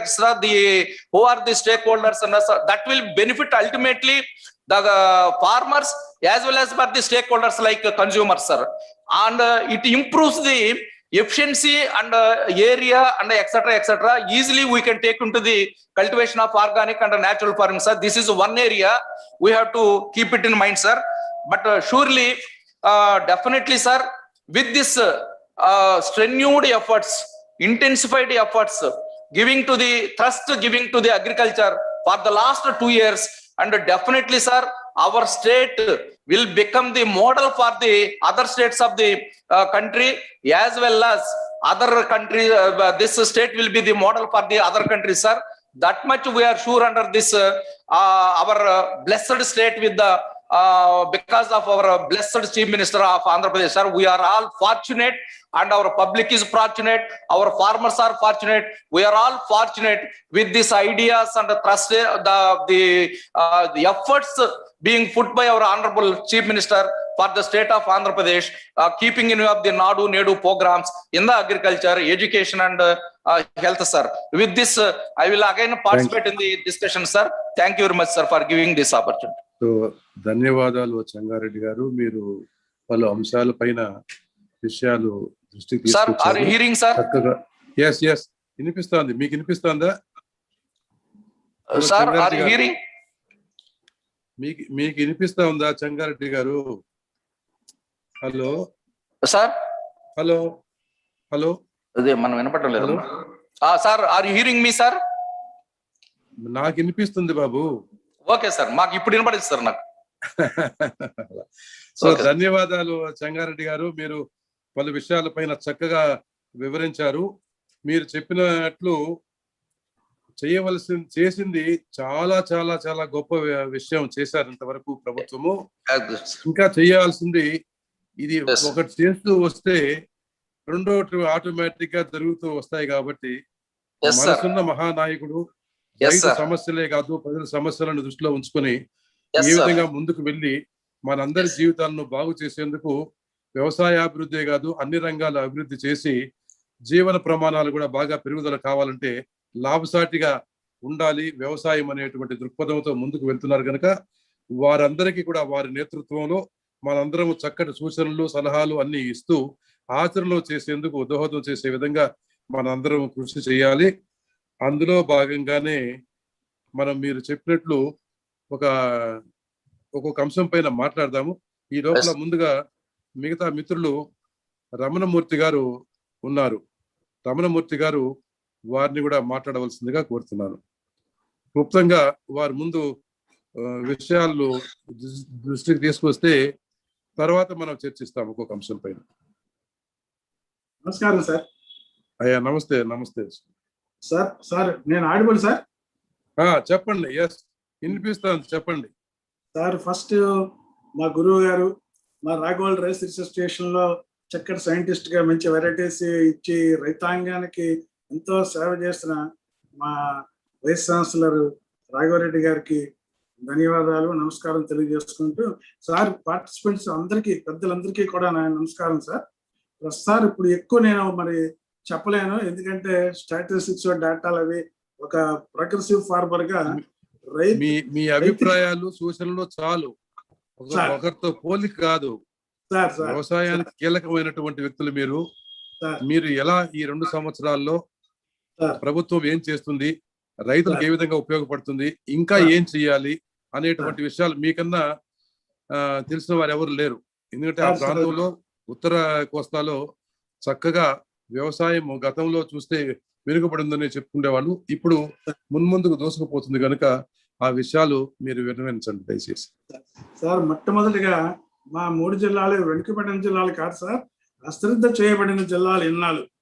3 జిల్లాలు అశ్రద్ధ చేయబడ్డాయి, అంతేగాని వెనుకబడిన జిల్లాలు కాదు sir. అయితే ఇప్పుడు మనకి అసలు రైతు భరోసా కేంద్రం, రైతు భరోసా పేరులోనే రైతుకి ఈ రోజు మన రాష్ట్రంలో, మన గ్రామీణ వాతావరణంలో రైతుకి ఏ రకంగా ఉపయోగపడింది అనేది ఒక్క 5 పాయింట్లు క్లుప్తంగా ఉన్నాయి సార్. మొట్టమొదటిది, గవర్నమెంట్ అడ్మినిస్ట్రేషన్ రైతు ఇంటికి వెళ్ళిపోయింది సార్. రైతు ఇంటికి వెళ్ళింది. ల్యాబ్ టు ల్యాండ్ అన్నప్పుడు ఏవో స్కీములు ఉన్నాయి, కానీ ఇప్పుడు అడ్మినిస్ట్రేషన్ ఫార్మర్ సంతకి వెళ్ళింది రైతు భరోసా కేంద్రం వచ్చిన తర్వాత. ఎందుకంటే ఫార్మర్ ఈ రోజు మండల హెడ్ క్వార్టర్స్ మర్చిపోయినాడు, అక్కర్లేదు. జిల్లా హెడ్ క్వార్టర్స్ తో రైతుకు పని లేదు. తన గ్రామంలో, తన పంచాయతీ పరిధిలో ఉన్నట్టు రైతు భరోసా కేంద్రాన్ని పోయినట్టయితే ఆయనకి కావాల్సిన మొట్టమొదటిది పంచప్రాణాలాగా 5 సార్, అందరికీ తెలిసిందే పెద్దలుగా. 1 విత్తనం, 2 ఎరువులు, 3 పురుగు మందులు, 4 అన్నిటికన్నా ఇంపార్టెంట్ అనేది ఇన్పుట్. సార్ ఆడియో వినిపించట్లేదు సార్. సార్ లేదు లేదు సార్. సార్ మీరు కంటిన్యూ చేయండి సార్, వినిపిస్తుంది సార్. అది శ్రీనివాస్ గారికి ప్రాబ్లం ఉంది సార్, మీకేం ప్రాబ్లం లేదు సార్, మీరు వినిపిస్తుంది. Okay thank you. సో ఇప్పుడు మనకి ఫార్మర్ కి ఆడియో వినిపించట్లేదు సార్, నో ఆడియో. శ్రీనివాస్ గారు ఆడియో వస్తుందండి, మీ డివైస్ లో ప్రాబ్లం ఉంది చూడండి సార్. మీరు కంటిన్యూ చేయండి సార్, క్షమించాలి. కంటిన్యూ చేయండి సార్. అయితే పంచప్రాణాలాగా, పంచభూతాలాగా ఈ 5 కావాలి రైతు. ఈ 5 కోసం రైతు ఏ రోజు ఇంటి దగ్గర నుంచి గ్రామాన్ని విడిచిపెట్టి బయటికి వెళ్ళే పరిస్థితి హ్యాపీగా ఉంది ఇప్పుడు. ఎందుకంటే రైతు చెంతకే కావలసినవన్నీ ఉన్నాయి.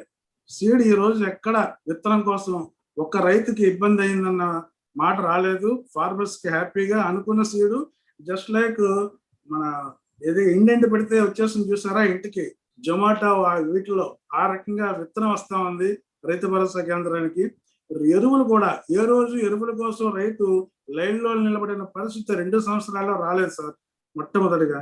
ఇక మూడవది చూస్తే, మనం ఏ పంట వేసామో అది అక్కడ ఆన్లైన్ రిజిస్ట్రేషన్ చేసుకుంటే, ఈ క్రాప్ బుక్ చేసుకుంటే బ్యాంక్కి వెళ్ళి హ్యాపీగా మీది ఈ క్రాప్ బుక్ అయిందండి, okay you're eligible to take the crop loan. Sir crop loan వరకు వచ్చినట్టయితే 2 ఆల్రెడీ పెద్దలు మాట్లాడారు. 1 సున్నా వడ్డీయే కాదు సార్, ₹1 కూడా క్రాప్ ఇన్సూరెన్స్ కట్టుకుంటే బాధ్యత కూడా రైతు నుంచి ఉపశమనం కలిగింది. సో రైతుకి అనకూడదు, ₹1,00,000 వరకు ఎవ్రీథింగ్ ఉచితమే. ఉచితానికి ఇంకా పదమైనా మంచిది ఉంటే అది చెప్పాలి. ఇన్సూరెన్స్ ఇంతకు ముందు రికవరీ చేసేవారు, అది రైతు కట్టుకోవాల్సి వచ్చేది. సరే ఇక ఇన్సూరెన్స్ క్లెయిములు వస్తాయా లేదా, ఇన్సూరెన్స్ డబ్బు కట్టిన వాళ్ళకి వచ్చేదే లేదు. చాలా వరకు సొమ్ము బ్యాంకుల దగ్గర ఉండిపోయేది కట్టిన ఇన్సూరెన్స్ క్లెయిమ్ రాలేదంటే మీ ఇన్సూరెన్స్ లేదండి అనేవారు. ఇప్పుడు అలా లేదు. చాలా మంచి క్రిటికల్ ప్రాబ్లం అని విత్ 1 బటన్ సాల్వ్ చేస్తారండి మన ముఖ్యమంత్రి గారు, గౌరవ ముఖ్యమంత్రి గారు, మన ప్రభుత్వం. ఇక మూడవది సార్, పండించిన పంటకి రైతు ఎంతవరకు ఇబ్బంది పడేవారంటే, చిన్న రైతు, సన్నకారు రైతులు ముందు ట్రాక్టర్స్ వచ్చేస్తారు పొలాల్లోకి, వచ్చేసి బాబుని ధాన్యం కొంట ఎంత రేటు, లేకపోతే మిల్లర్ వస్తా ఉంటాడు.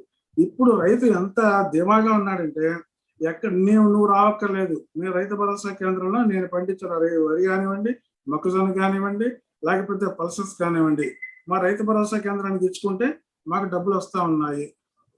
అక్కడ మినిమం సపోర్ట్ ప్రైస్ అనేది అసలు ఫార్మర్ టు కన్స్యూమర్ కు ఉన్న మధ్యలో ఉన్న అడ్డంకులన్నీ 90% పోయినాయి సార్. అక్కడెక్కడ 10% రైతులకి అవగాహన లేకపోవడం వల్ల ఉండొచ్చు, లేదా కొంతమంది వాళ్ళకున్న లోకల్ కాంటాక్ట్స్ ఉన్న ప్రాబ్లమ్స్ ఉండొచ్చేమో, కానీ 90% ఒక రైతుకి చక్కటి అవగాహన వచ్చింది. మనం పండించిన పంటని ఎవరికి పడితే వాళ్ళకి ఇచ్చుకోకర్లేదు. రైతుకి క్లియర్ గా చేతి మీద రాసుకొని ఉంచుకుంటున్నాడు. ఇక ఇంత డబ్బులు ఇవ్వాలి కదా, నువ్వు ఎందుకు క్వింటాల్కి ఇంత డబ్బులు ఇస్తున్నావు, ఎక్కడ పోతుంది, నీకు ఇచ్చే పని లేదు, పలానా వాళ్ళకి ఇస్తాం అని చాలా చక్కగా రైతు భరోసా కేంద్రాన్ని ఉపయోగించుకుంటా ఉన్నారు సార్. ఇది కాకుండా మనకి ఇంపార్టెంట్ సార్, ఇందాక పెద్దలు చెప్పారు, కెలామిటీ వస్తే, ఈ ఏడాది కెలామిటీ వస్తే ఆ పేరు పెట్టి 2 ఏళ్ళు అయితే కానీ డబ్బులు వచ్చేవి కాదు, ఇన్పుట్ సబ్సిడీ. ఈ రోజు అది కాదు, నీకు ఆపద కలిగింది, ఆపద కలిగిన సీజన్ క్లోజ్ అయ్యేలాగానే నీకు ఆ కంపెన్సేషన్ ప్రభుత్వం ఎంత చక్కగా వస్తున్నాయంటే, ఇన్పుట్ సబ్సిడీ, క్రాప్ డ్యామేజ్ కి ఏ రైతు కూడా కష్టపడాలి, వెళ్ళి చెప్పుకోవాలి, అక్కడికి ఇక్కడికి తిరగాలనేది లేదు. చక్కగా రైతు భరోసా కేంద్రానికి వెళ్ళి వాళ్ళు అక్కడ రికార్డ్ చేసుకుంటే వాళ్ళే వస్తున్నారు. ఈ రోజు చెప్పాను కదా సార్ ముందే, రైతు మండల head quarters మర్చిపోయినాడు.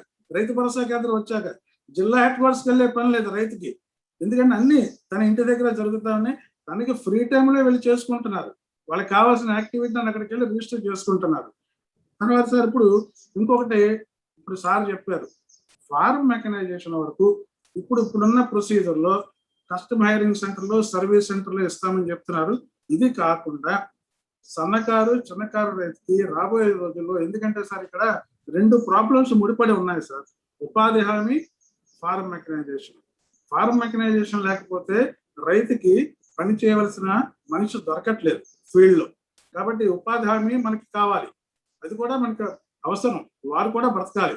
But at the same time రైతు కూడా బ్రతకాలి. రైతుకి సీజన్ బిగిన్ అయ్యే వరకు ఉపాధి కూలీలు కావాలనుకుంటే పొలంలో పనిచేసిన వాళ్ళకి కాస్త ఇబ్బందిగానే ఉంది.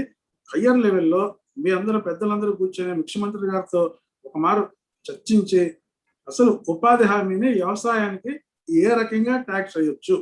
ఏం లేదు సార్, చిన్న ఎగ్జాంపుల్ మీకు చెప్తాను.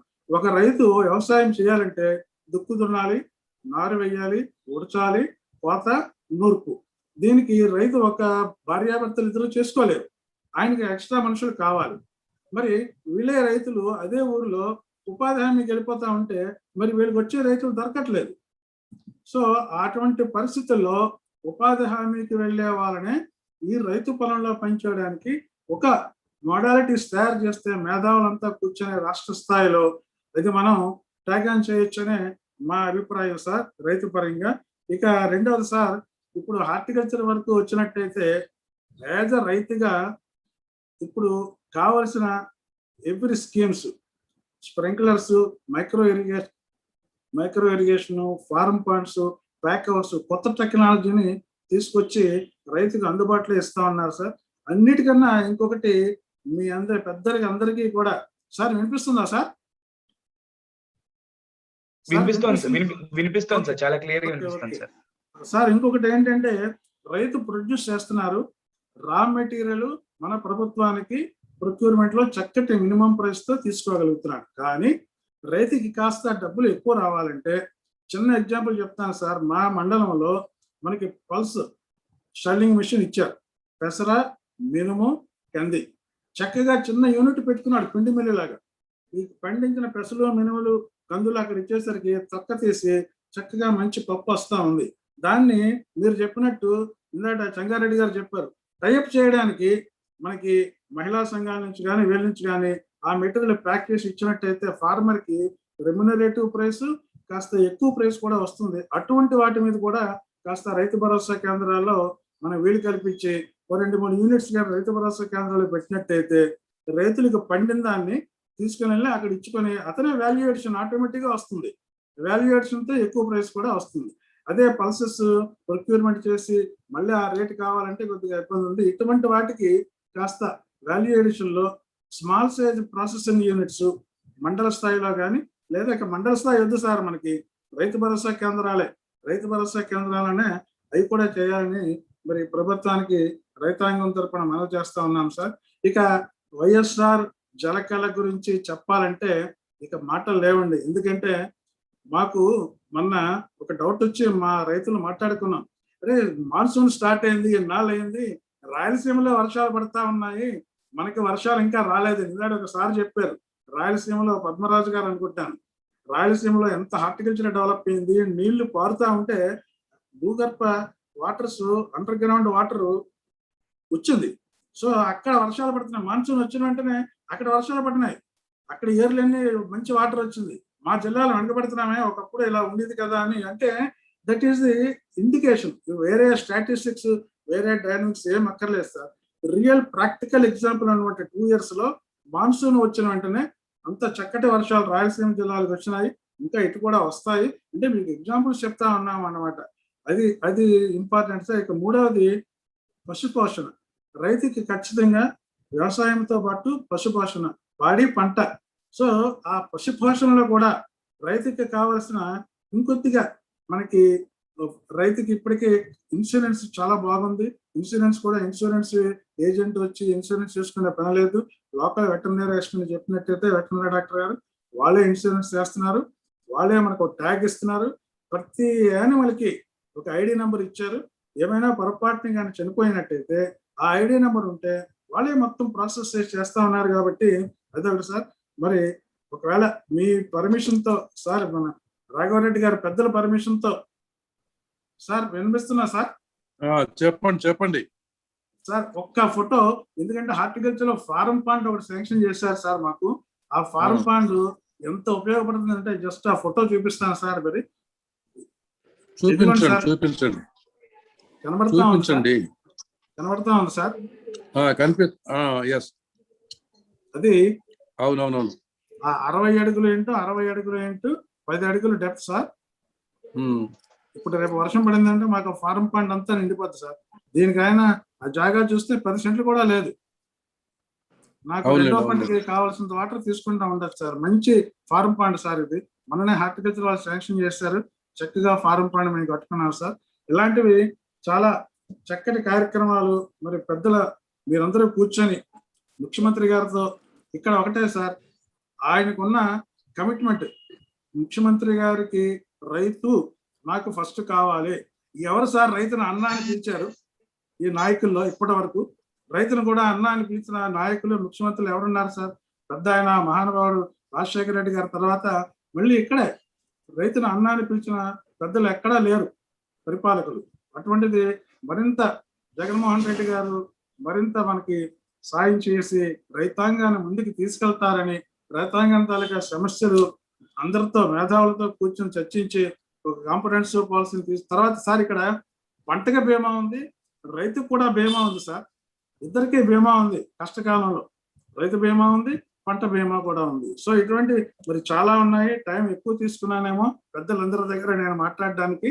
మీరు పర్మిషన్ ఇచ్చినట్టయితే ఈ అవకాశం ఇచ్చిన పెద్దలందరికీ మరొక మారు నా యొక్క ధన్యవాదాలు తెలియజేసుకుంటున్నాను sir. Thank you very much sir. ధన్యవాదాలు రమణమూర్తి గారు. చక్కటి విషయాలు రైతు స్థాయిలో ఫీల్డ్ లెవెల్లో ఏం జరుగుతుందనేటువంటి అంశాన్ని ప్రస్ఫుటంగా మీరు వెల్లడించారు. చాలా సంతోషం. మరి మీ మాదిరి ప్రక్కనే మన గోదావరి జిల్లాలో మన యేసుబాబు ఉన్నారు. వారు కూడా భీమవరం ఆ ప్రాంతంలో చేసేటువంటి వ్యవసాయం చేసేటువంటి ప్రత్యక్షంగా అతను రైతే. అతని దగ్గర నుంచి కూడా విన్నాం. యేసుబాబు మాట్లాడండి.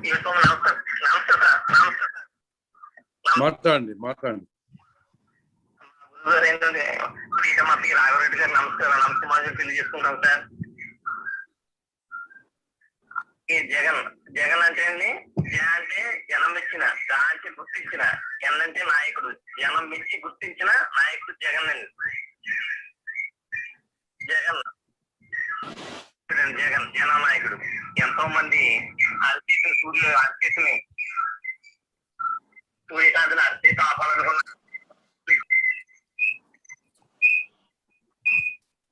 చెప్పండి మాట్లాడండి. హలో, పింఛన్ వచ్చి 50 ఇచ్చిన మహానుభావుడు అండి.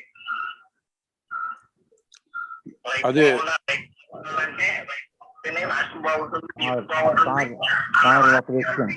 వాయిస్ క్లారిటీ లేదు సార్. రాజశేఖర డాక్టర్ గౌరవించిన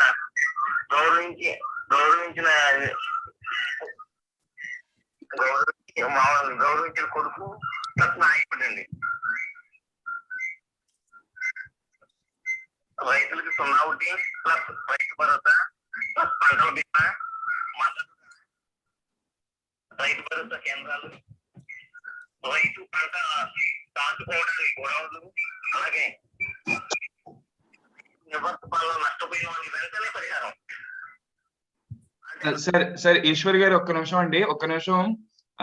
యేసుబాబు గారిని ఆయనకు వచ్చే వాయిస్ ఆఫ్ చేయమనండి.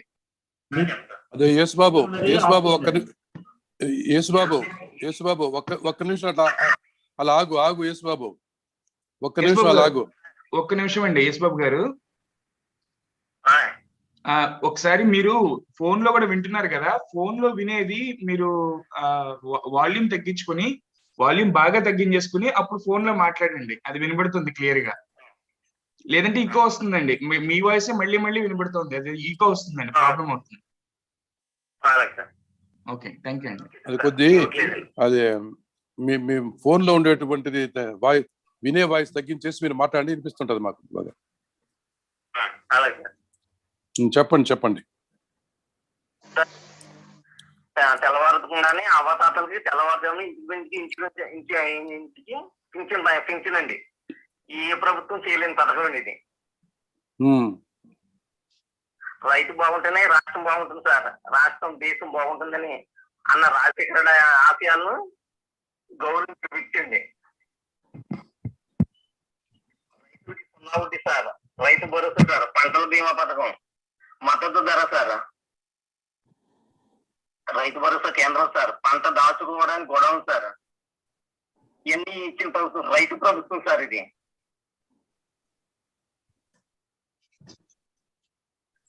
నివృత్త పనులు నష్టపోయింది నవంబర్ నెలలోనే, అన్నీ మళ్ళీ నెలలోనే నష్టపరిహారం సార్.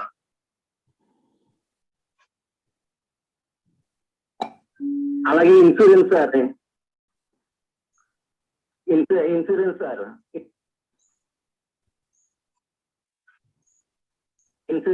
వెంటనే ఇన్సూరెన్స్, దాని కూడా ఇన్సూరెన్స్ కూడా గ్రౌండ్ లెవెల్ లో వెంటనే మామూలుగా అన్ని సమస్యలు తెలుసుకుని ఈ క్రాప్ రైతులకు అసలు ఎంత పంట నష్టం, ఎక్కడ జరిగింది, ఏంటి అని వివరాలు సేకరించి పూర్తిగా ఎవరికి అందరికి అందులో ఉన్నాయా మొత్తం, అందులో ఎలిజిబుల్ ఉన్న వాళ్ళు ప్రతి ఓరికి సార్.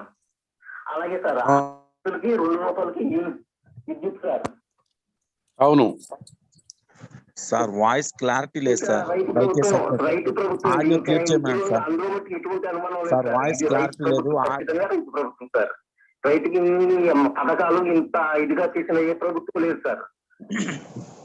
వైఎస్ రాజశేఖర రెడ్డి గారు ఇది వరకు గతంలో ప్రతి రైతుకి ఎవరు లేరు, ప్రతి రైతుకి అప్పున్న రైతుకి 5,000 ఇచ్చిన మహానుభావుడు సార్. అందులో ఒక రైతు కూడా మిస్ అవ్వలేదు సార్.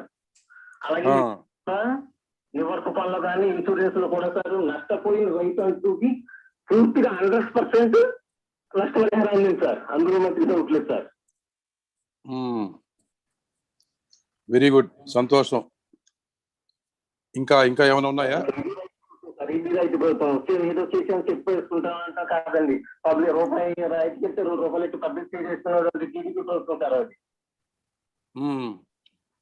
ఈ 2 సంవత్సరాలు అసలు రైతుకి మామూలుగా మొత్తం రైతు ఎక్కడ చూసినా రైతుకి. ఓహో సార్ ఎక్కడ రైతు పథకాలే సార్, ఎక్కడ చూసినా అందరూ. ఒక రైతు మా గ్రౌండ్ ఫ్లోర్ లో, నేను సామాన్య రైతులని గ్రౌండ్ ఫ్లోర్ లో ఏ రైతు లేదు సార్, మామూలు ప్రతి వాళ్ళు అందులో 100%. సంతోషం. రైతులతో నాతో మాట్లాడతారు అవకాశం చాలా ధన్యవాదాలు సార్. అలాగే మీకు కూడా చాలా ధన్యవాదాలు యేసుబాబు గారు. చక్కగా మీరు విషయాలను మీ స్థాయిలో ప్రభుత్వము ద్వారా ఎలా మీరు లబ్ధి పొందుతున్నారో చక్కగా వివరించారు. ధన్యవాదాలు. మీకు చేరినందుకు అందరి తరఫున ధన్యవాదాలు తెలియజేసుకుంటున్నాను. ధన్యవాదాలు. మరి ఇప్పుడు సార్ వారు కానీ, మన ఉమారెడ్డి సార్ కానీ, తర్వాత ఉమారెడ్డి వెంకటేశ్వర సార్ కానీ, లేకపోతే మన బిఎంసి రెడ్డి సాబ్ కానీ ఉన్నారా లైన్ లో?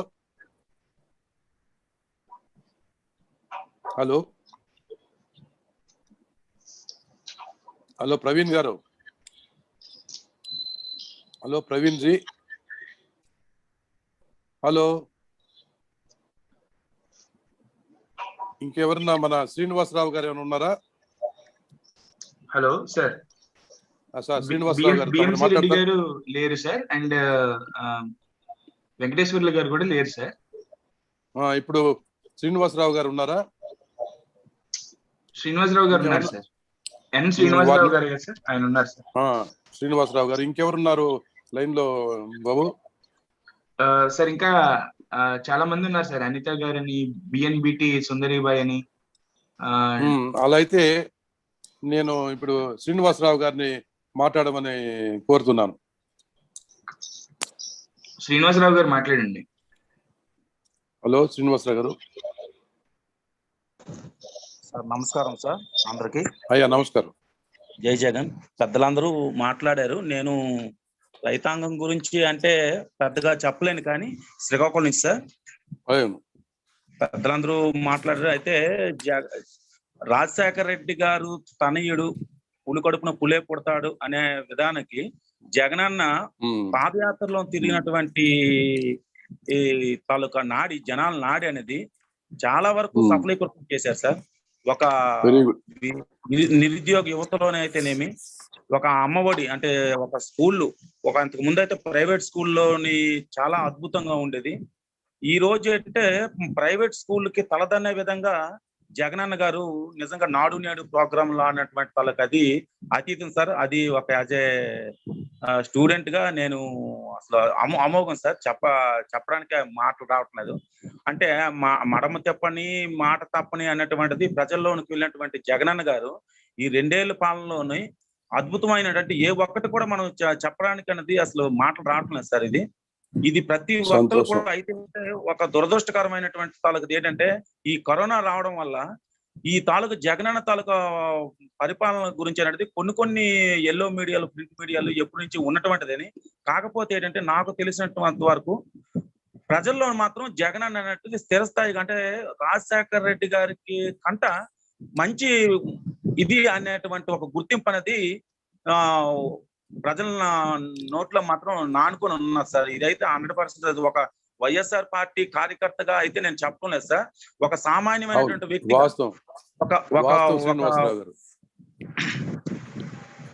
సార్. నా వాయిస్ మీరు వినిపిస్తుంది, మీరు చెప్పింది సంతోషము, అది నిజం కూడాను. ఇంకా వేరే ఇంకో పాయింట్ కూడా చెప్పండి. ఇంకా ఒక వ్యవసాయం గురించి కూడా చెప్పండి. వ్యవసాయం గురించి అంటే నాకు పెద్దగా వ్యవసాయం గురించి అంటే ఐడియా లేదు సార్ నాకు. అదే చెప్పండి. ప్రకారం బట్టి జగనన్న కోసమైనది ఒక వైఎస్ఆర్ పార్టీ కార్యకర్తగా కాకుండా ముందుగా అంటే రాజశేఖర రెడ్డి గారికి నేను ధన్యవాదాలు తెలుపుకుంటున్నాను సార్. ఈ గ్రూప్ పెద్దలందరినీ, మీలాంటి మేధావులందరినీ కూడాను ఈ గ్రూప్ ని క్రియేట్ చేసి ఈ యొక్క మీటింగ్ లో పాల్గొనే విధంగా ఒక్కొక్కరు సమస్యలు కూడా ఈ విధంగా చెప్తున్నటువంటి వాళ్ళకి ఇది నిజంగా ఇది అమోఘం సార్. మరొకసారి రాజశేఖర రెడ్డి గారికి పెద్దల తరఫున ఒక మా శ్రీకాకుళం తరఫు నుంచి కూడా ధన్యవాదాలు తెలుపుకుంటున్నాను సార్. ఇటువంటివి ఎన్నో విధాలుగా అంటే మీ విధంగా నేను చెప్పలేకపోయినా నాకు ఈ అవకాశం ఇచ్చిన పెద్దలందరికీ మరొకసారి ధన్యవాదాలు తెలుపుకుంటున్నాను సార్. జై జగన్ సార్. అలాగే, థ్యాంక్ యూ వెరీ మచ్. మీకు శ్రీనివాసరావు గారు చాలా సంతోషం. మంచి విషయాలు ప్రజల్లో ఉండేటువంటి భావ వ్యక్తీకరణ చేసేటువంటి అంశంగా మేము తీసుకున్నాము పాజిటివ్ గాని. ఇక మిగతా మిత్రులు ఇంతకుముందు చెప్పారు, అనిత గారిని, ఇంకా మిగతా ఉండేటువంటి వ్యక్తులు ఎవరైనా వారు మాట్లాడాల్సి ఉంటే వారు కూడా మాట్లాడండి. తర్వాత మన గంగిరెడ్డి సార్ని మాట్లాడని చెప్తాను. ఎవరైనా ఉన్నారా సార్ మాట్లాడే వాళ్ళు? Hello sir, my name is Vishnu Shankar sir. Vishnu Shankar, Vishnuji మాట్లాడండి. సార్ నమస్తే, మాట్లాడండి ప్లీజ్.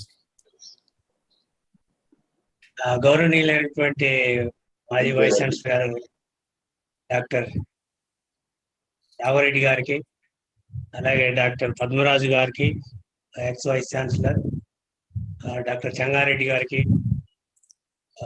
సీనియర్ కొలీగ్, అలాగే మన ప్రోగ్రెసివ్ ఫార్మర్ మూర్తి గారికి, గంగిరెడ్డి గారికి, ఈ సమావేశానికి ఇన్వైట్ చేసినటువంటి డాక్టర్ రాజశేఖర రెడ్డి గారికి అందరికీ నమస్కారం అండి. మనం గత 2 సంవత్సరాల వ్యవసాయం అభివృద్ధి ఏ విధంగా జరిగింది, ప్రభుత్వం ఏ విధంగా సమర్థవంతంగా పనిచేసింది చెప్పుకోవాలంటే ఈ 2 సంవత్సరాల్లో 15-16 నెలలు మనం ఈ కోవిడ్ పాండమిక్ తోనే ఫైట్ చేయాల్సినటువంటి సందర్భం ఉంది. ఈ కోవిడ్ పాండమిక్ నేపథ్యంలోనే మన 2 సంవత్సరాలు ప్రభుత్వం ఏ విధంగా పనిచేసింది, అలాగే చీఫ్ మినిస్టర్ లీడర్షిప్ ఏ విధంగా పనిచేసింది అనేది రెండింటిని సమన్వయం చేసుకుంటే మనకి ఈజీగా అర్థమవుతుంది. అనేటువంటి పరిస్థితుల్లో, తో కూడినటువంటి పరిస్థితుల్లో ఏ విధంగా లీడర్షిప్ అనేది రాష్ట్రానికి మన చీఫ్ మినిస్టర్ గారు ఇవ్వగలిగారు అనేది ఈ కోవిడ్ పాండమిక్ నేపథ్యంలోనే మనం చర్చించుకుంటే చాలా అగ్రికల్చర్ ప్రోగ్రెస్ ని భావ్యంగా ఉంటుందని నేను భావిస్తున్నాను సార్. ప్రస్తుతం ఈ కోవిడ్ నేపథ్యంలో మనకి ట్రాన్స్పోర్ట్, మార్కెట్ సిచ్యువేషన్స్ అంతా కూడా బాటిల్ నెక్స్ బాగా వచ్చినాయి. సప్లై చైన్ సిస్టమ్ అంతా డిస్రప్ట్ అయిపోయింది. దానివల్ల పెరిషబుల్ కమోడిటీస్, ఫ్రూట్స్, వెజిటబుల్స్ కానీ, ఫిషరీస్ ప్రోడక్ట్స్ కానీ, లైవ్ స్టాక్, పౌల్ట్రీ ప్రోడక్ట్స్ కానీ, అలాగే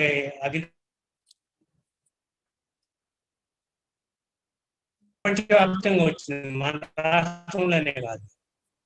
కానీ ప్రపంచవ్యాప్తంగా, దేశవ్యాప్తంగా వచ్చినప్పుడు మన రాష్ట్రం ఏ విధంగా వీటన్నిటిని తట్టుకొని నిలబడగలిగింది అనేది ప్రధానమైనటువంటి అంశంగా మనం అభివృద్ధి గురించి కూడా మాట్లాడుకోవాలా.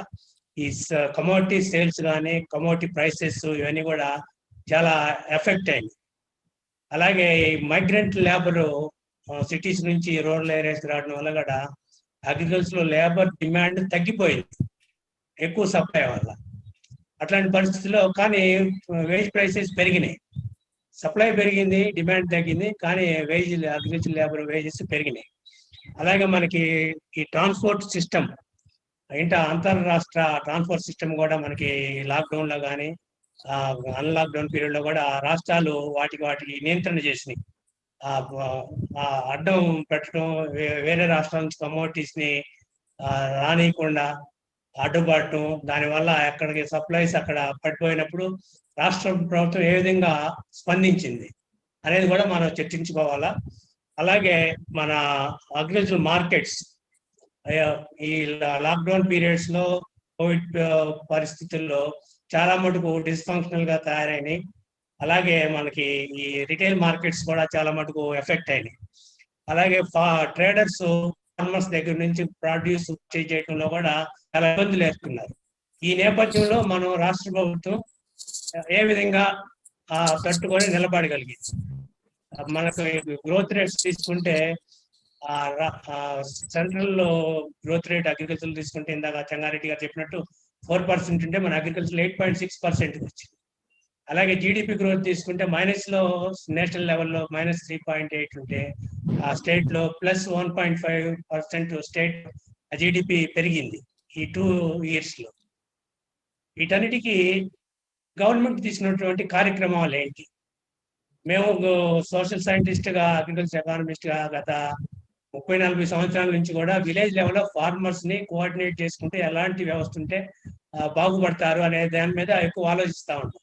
ఎందుకంటే కోఆపరేటివ్స్ అన్ని కూడా నిర్వీర్యం అయిపోయినాయి. వీటికి ఆల్టర్నేటివ్స్ ఏంటి అంటే మాకు కోఆపరేటివ్స్ తప్ప వేరే ఆల్టర్నేటివ్స్ కనిపించే కాదు. ఈ రీసెంట్ గా FPOs అని వచ్చినాయి.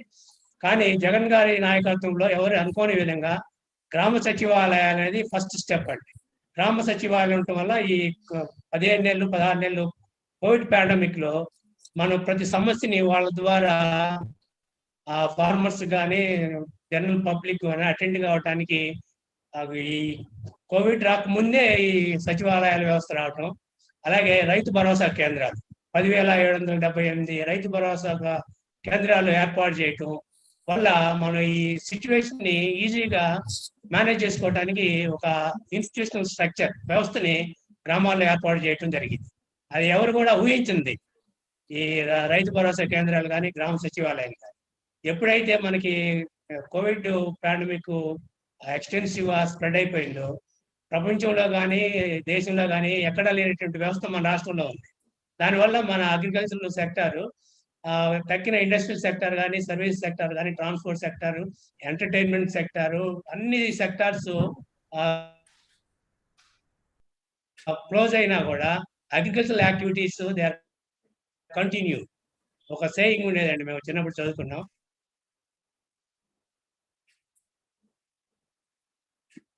చెప్పండి చెప్పండి. Hello hello hello sir you're audible sir. అటువైపు నుంచి వినిపించడం లేదు అంతకని. ఎస్ సార్, విష్ణు శంకర్ రావు గారిది బ్యాండ్ విత్ ప్రాబ్లమ్ అనుకుంటాను సార్. లైక్ పైన కనబడుతుంది సార్ బ్యాండ్ విత్ ఇష్యూ అని. సార్ విష్ణు శంకర్ సార్, మీకు వినిపిస్తుందా సార్ మేము మాట్లాడేది?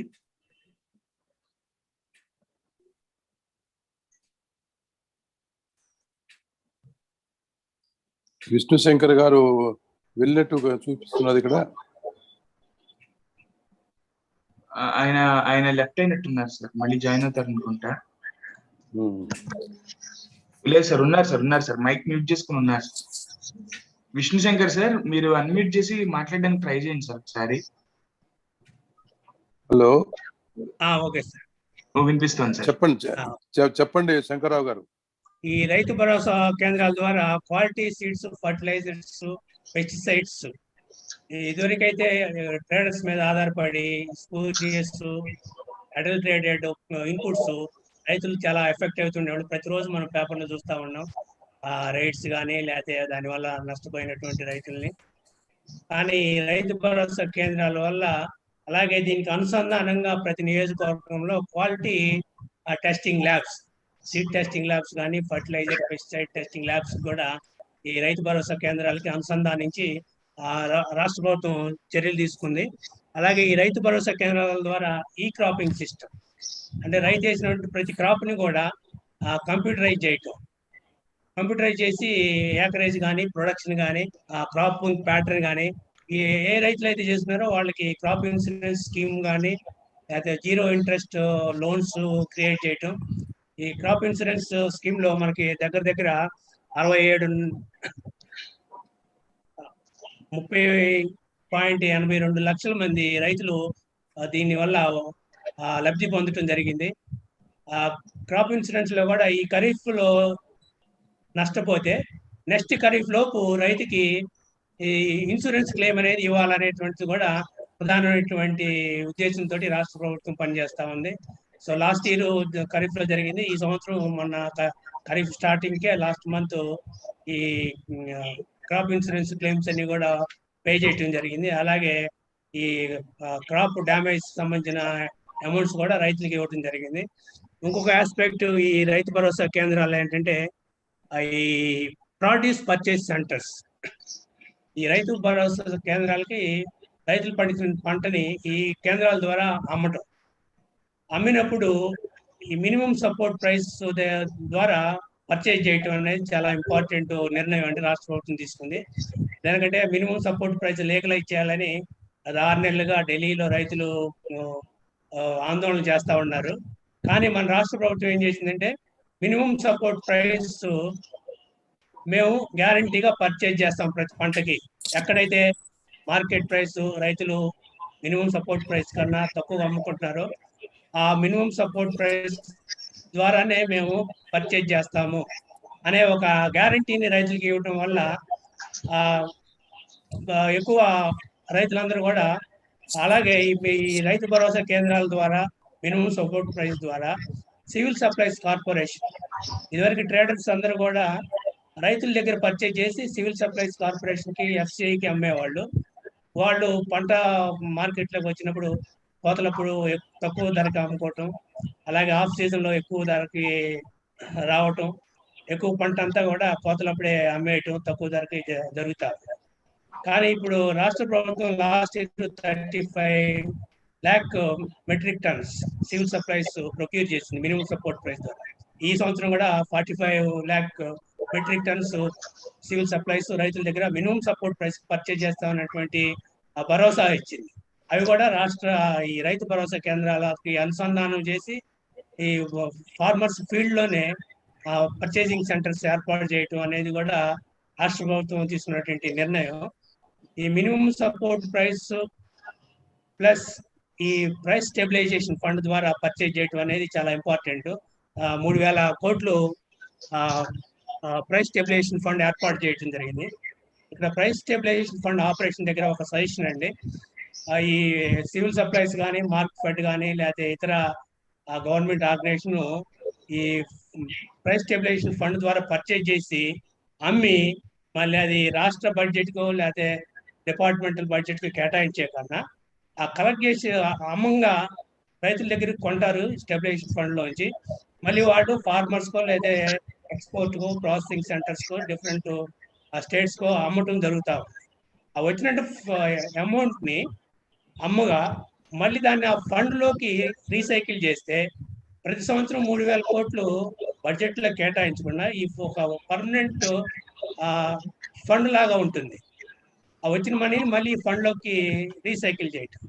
సో రాష్ట్ర ప్రభుత్వానికి కూడా చాలా వెసులుబాటు ఉంటుంది బడ్జెట్ ఎలకేషన్ అప్పుడు ఈ ఫండ్ని రీసైకిల్ చేసుకుంటా ప్రాడక్ట్స్ పర్చేజ్ చేసిన దాన్ని అమ్మినప్పుడు వచ్చిన అమౌంట్ని స్టెబిలైజేషన్ ఫండ్లోకి మళ్ళీ జమ చేసుకోవటం.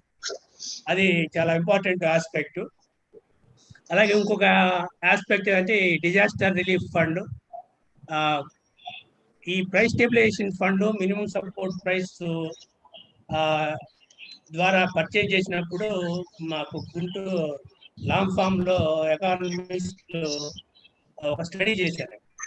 2015 నుంచి 2020 దాకా ఈ గత 5-6 సంవత్సరాల్లో ఫార్మాసిటీ ప్రైసెస్ ఎలాగున్నాయి. స్టెబిలైజేషన్ ఫండ్ అన్నప్పుడు మార్కెట్ ప్రైస్ ని స్టెబిలైజ్ చేయటం. మేము ఆ ప్రైస్ ఇండెక్స్ క్యాల్కులేట్ చేసినప్పుడు ఫార్మాసిటీ ప్రైసెస్ కి government stabilisation fund intervention MSP ద్వారా పర్చేజ్ చేయడం వల్ల 3 to 4% కన్నా ప్రైసెస్ పెరగలేదండి. సో ఆ విధంగా మార్కెట్ ప్రైస్ ని స్టెబిలైజ్ చేయడానికి ఈ ఫండ్ చాలా ఉపయోగపడుతుంది. అలాగే ఎంఎస్పి పర్చేజెస్. ఇంకొక ఆస్పెక్ట్ గవర్నమెంట్ టేకప్ చేసింది అంటే ఈ multipurpose facility centres. Multipurpose facility centres దాంట్లో అంటే ఈ పోస్ట్ హార్వెస్ట్ పంట అనంతరం తీసుకోవాల్సిన యాక్టివిటీస్ సంబంధించి, అలాగే అగ్రి ఇన్ఫ్రా ఫండ్ కింద ఒక 16 ప్రాజెక్ట్స్ ని టేకప్ చేసి గత 20 సంవత్సరాల నుంచి కూడా సైంటిస్టులు, అగ్రికల్చర్ సైంటిస్టులు నేషనల్ లెవెల్లో సెకండ్ గ్రీన్ రెవల్యూషన్ గురించి మాట్లాడుతూ ఉన్నారు. అలాగే సెకండరీ అగ్రికల్చర్ గురించి డిఫరెంట్ ప్రోగ్రామ్స్, ప్రాజెక్ట్స్ టేకప్ చేస్తా ఉన్నారు. కానీ ఈ 20 సంవత్సరాల నుంచి కూడా ఈ సెకండ్ గ్రీన్ రెవల్యూషన్ సంబంధించి సెకండరీ అగ్రికల్చర్ సంబంధించి ఎక్కడ వేసిన గొంగళి అక్కడే ఉంది. కానీ గత 2 సంవత్సరాల్లో స్టేట్ గవర్నమెంట్ తీసుకున్నటువంటి సెవరల్ యాక్టివిటీస్ దీనివల్ల ఒక సెకండ్ గ్రీన్ రెవల్యూషన్ అనేది అతి త్వరలోనే మన రాష్ట్రంలో మనం విజయవంతంగా చూడబోతున్నాం అనేది నాకు గట్టి నమ్మకం అండి.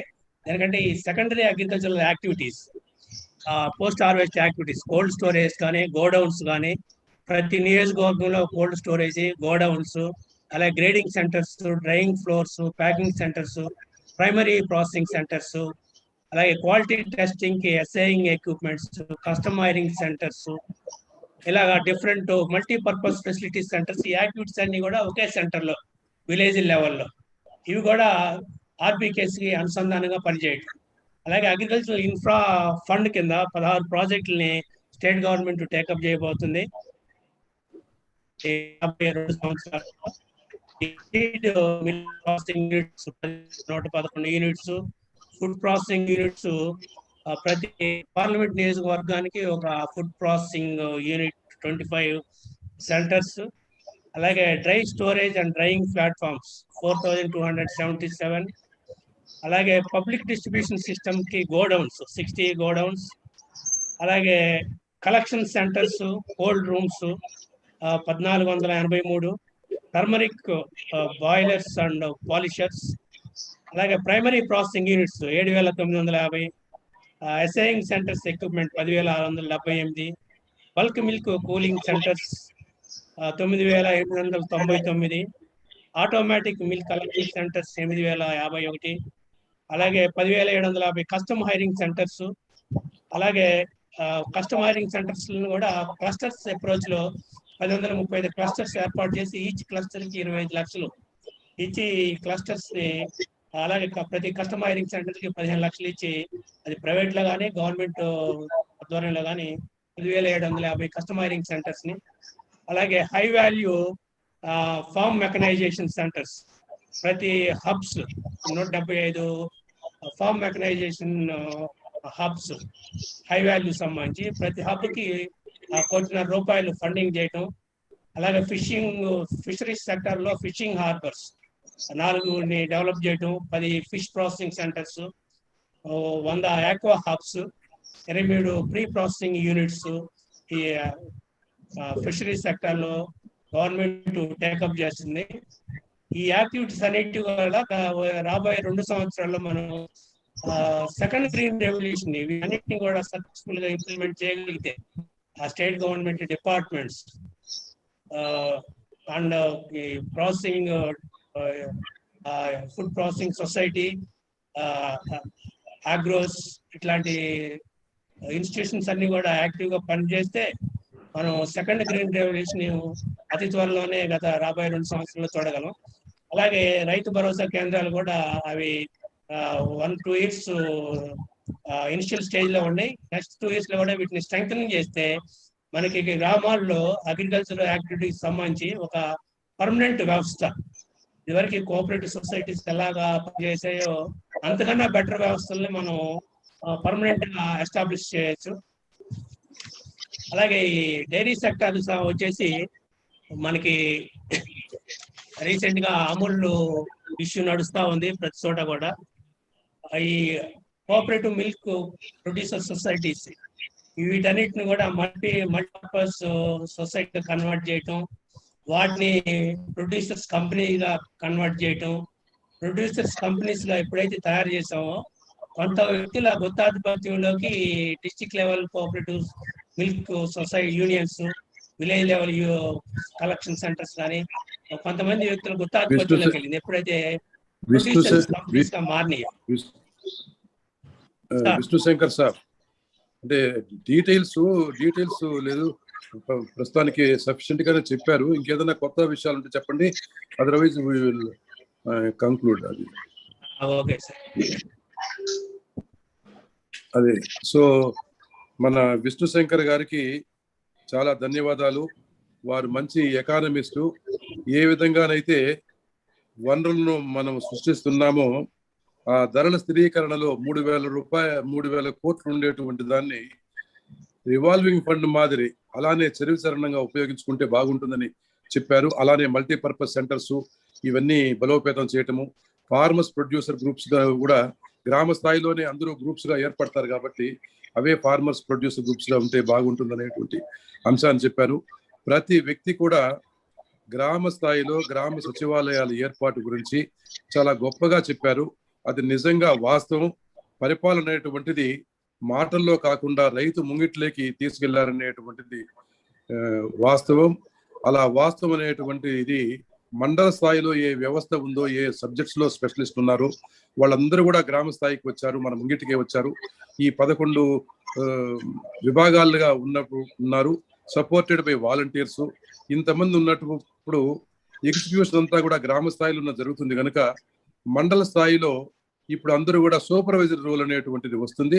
దాన్ని స్థిరీకరించాలా, వ్యవస్థీకరించాలా. ఇది గ్రామ స్థాయికే మనం అంతా వెళ్ళాలి. మండల స్థాయి వైపు నుంచి ఇక మనం చూడవలసినటువంటి అవసరం లేదు. అన్ని కార్యక్రమాలు గ్రామ స్థాయిలోనే జరుగుతాయి కాబట్టి తప్పనిసరిగా గ్రామ స్థాయిలోనే మంచిగా జరుగుతుంది. గ్రామంలో జరుగుతున్నాయి కాబట్టి వారికి ఒక్కొక్క విభాగంలో, అంటే వ్యవసాయం కావచ్చు, ఇంజనీరింగ్ కావచ్చు, ఇంకొకటి కావచ్చు, వీటన్నింటిలో వారికి ఏం కావాలనో, వారి గ్రామాన్ని అభివృద్ధి పదంలో తీసుకెళ్లేందుకు ఏం కావాలనో అవన్నీ కూడా వారే ప్రణాళికాబద్ధంగా తీర్చిదిద్దుకొని దానికి అనుగుణంగా మనకు రాష్ట్ర ప్రభుత్వము బడ్జెట్ కేటాయించుకుని వృద్ధి చేస్తారనేటువంటి ఉద్దేశంతో అందరూ కూడా గ్రామ స్థాయిలో జరిగేటువంటి అంశాలను బాగా గొప్పగా చెప్పారు.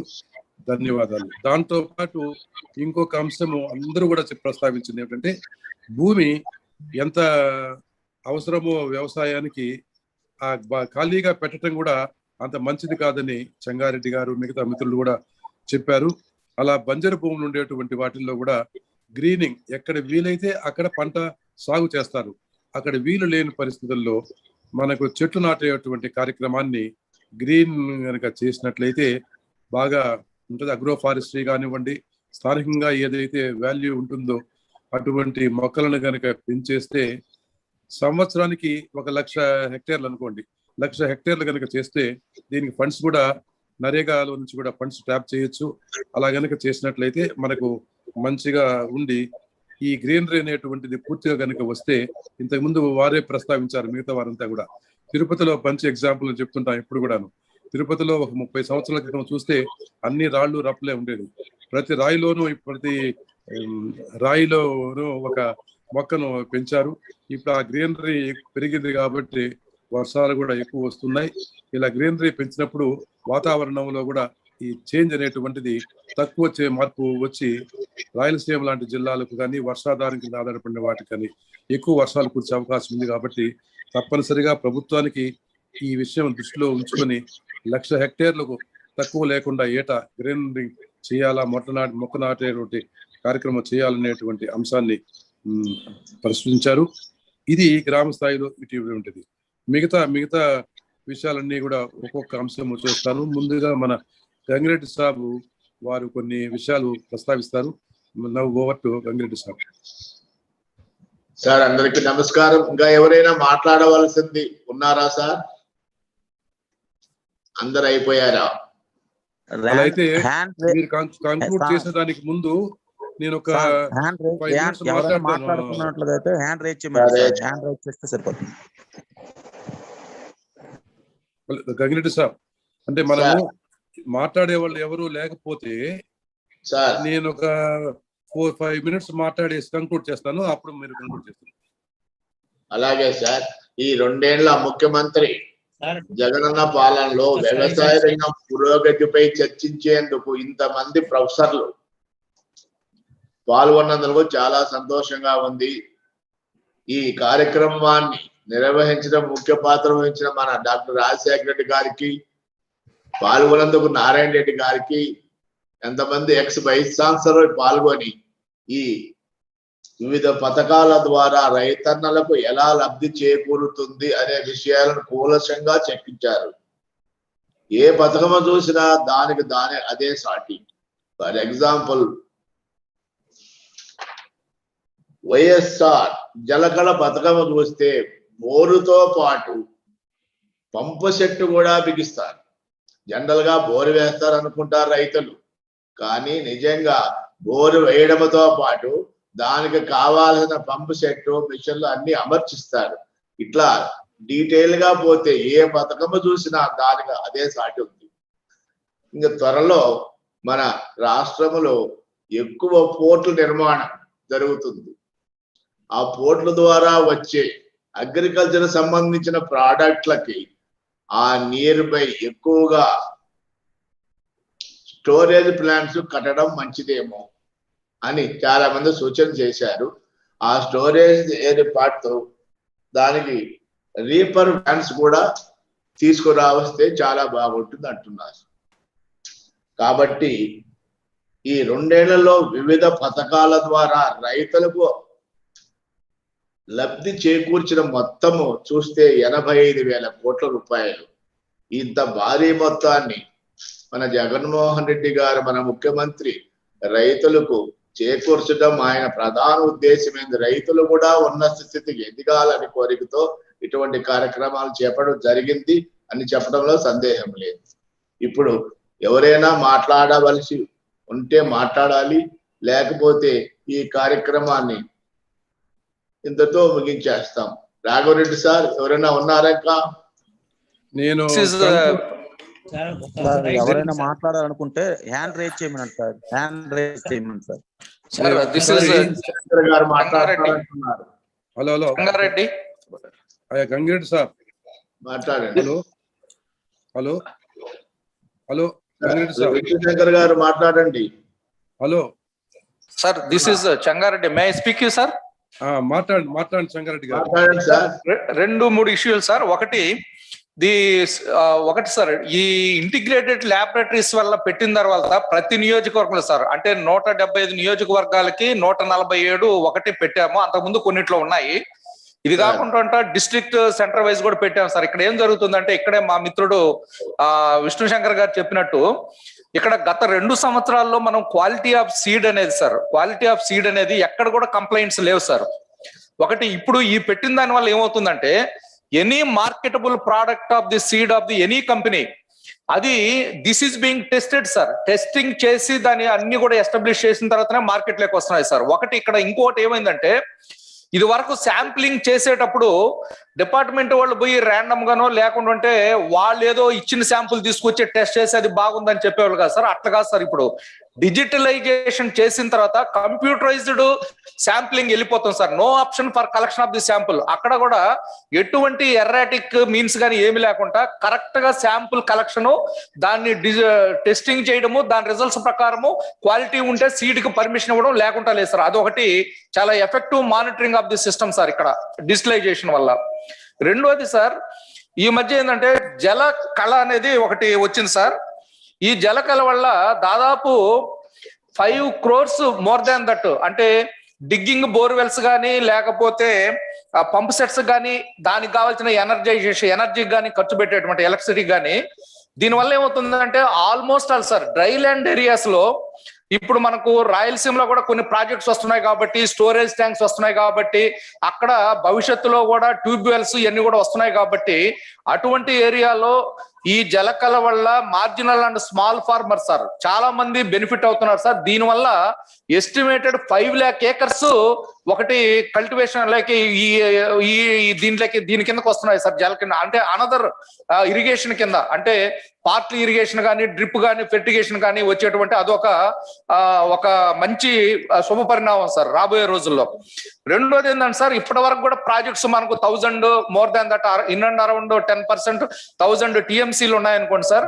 ఇప్పుడు ఆన్ గోయింగ్ ప్రోగ్రామ్స్ వల్ల విత్ ఇన్ ఇయర్ ఆర్ 2 మనకు 300 పైన TMCలు వాటర్ అవైలబిలిటీలో వస్తుంది సార్. దీనివల్ల 34 lakhs మోర్ దాన్ 30 lakhs నుంచి 35 lakh వరకు కూడా ఇరిగేషన్ కి రాబోయే 2 సంవత్సరాల్లో కొత్త ఏరియాస్ ఇరిగేషన్ కింద వస్తున్నాయి సార్. ఇదొకటి.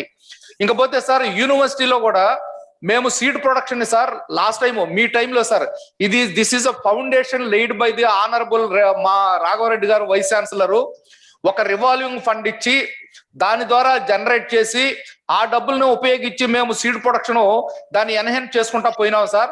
ఆ అవకాశాన్ని ఆ రోజు ఆ ప్రోగ్రాము సిస్టమ్ అంతా తీసుకొచ్చింది రఘువర్ధన్ రెడ్డి సారు. తర్వాత దాన్ని పద్మరాజ్ సార్ కూడా స్ట్రెంథన్ చేశారు సార్. ఇది డైరెక్టర్ ఆఫ్ రీసెర్చ్ గా ఉండగా రాఘవరెడ్డి గారు ఇది. అది ఇప్పుడు మేము 20,000 tons నుంచి సార్ ఈ సంవత్సరం 40,000 tons బ్రెడర్ సీడ్ ప్రొడక్షన్ చేశాం సార్. అది నెక్స్ట్ ఇయర్ కి మేము ఆల్మోస్ట్ ఆల్ 75,000, ఈవెన్ ప్లానింగ్ ఏంటంటే ఈవెన్ 1,00,000 కన్నా 1 lakh tons కూడా మేము మీరు ఇచ్చినటువంటి ఆ రోజు ఈ రోజు మా వైస్ ఛాన్సలర్ ఉన్నటువంటి డైరెక్టర్ ఆఫ్ సీడ్స్ ఆయనకున్నట్టు అవగాహన దీంట్లో సీడ్ ప్రొడక్షన్ కానీ దీన్ని ఆ లెవెల్ కి తీసుకెళ్తున్నాం సార్ మేము. Quality of the seed production sir that కూడా ఇది ఒకటి శుభ పరిణామం సార్.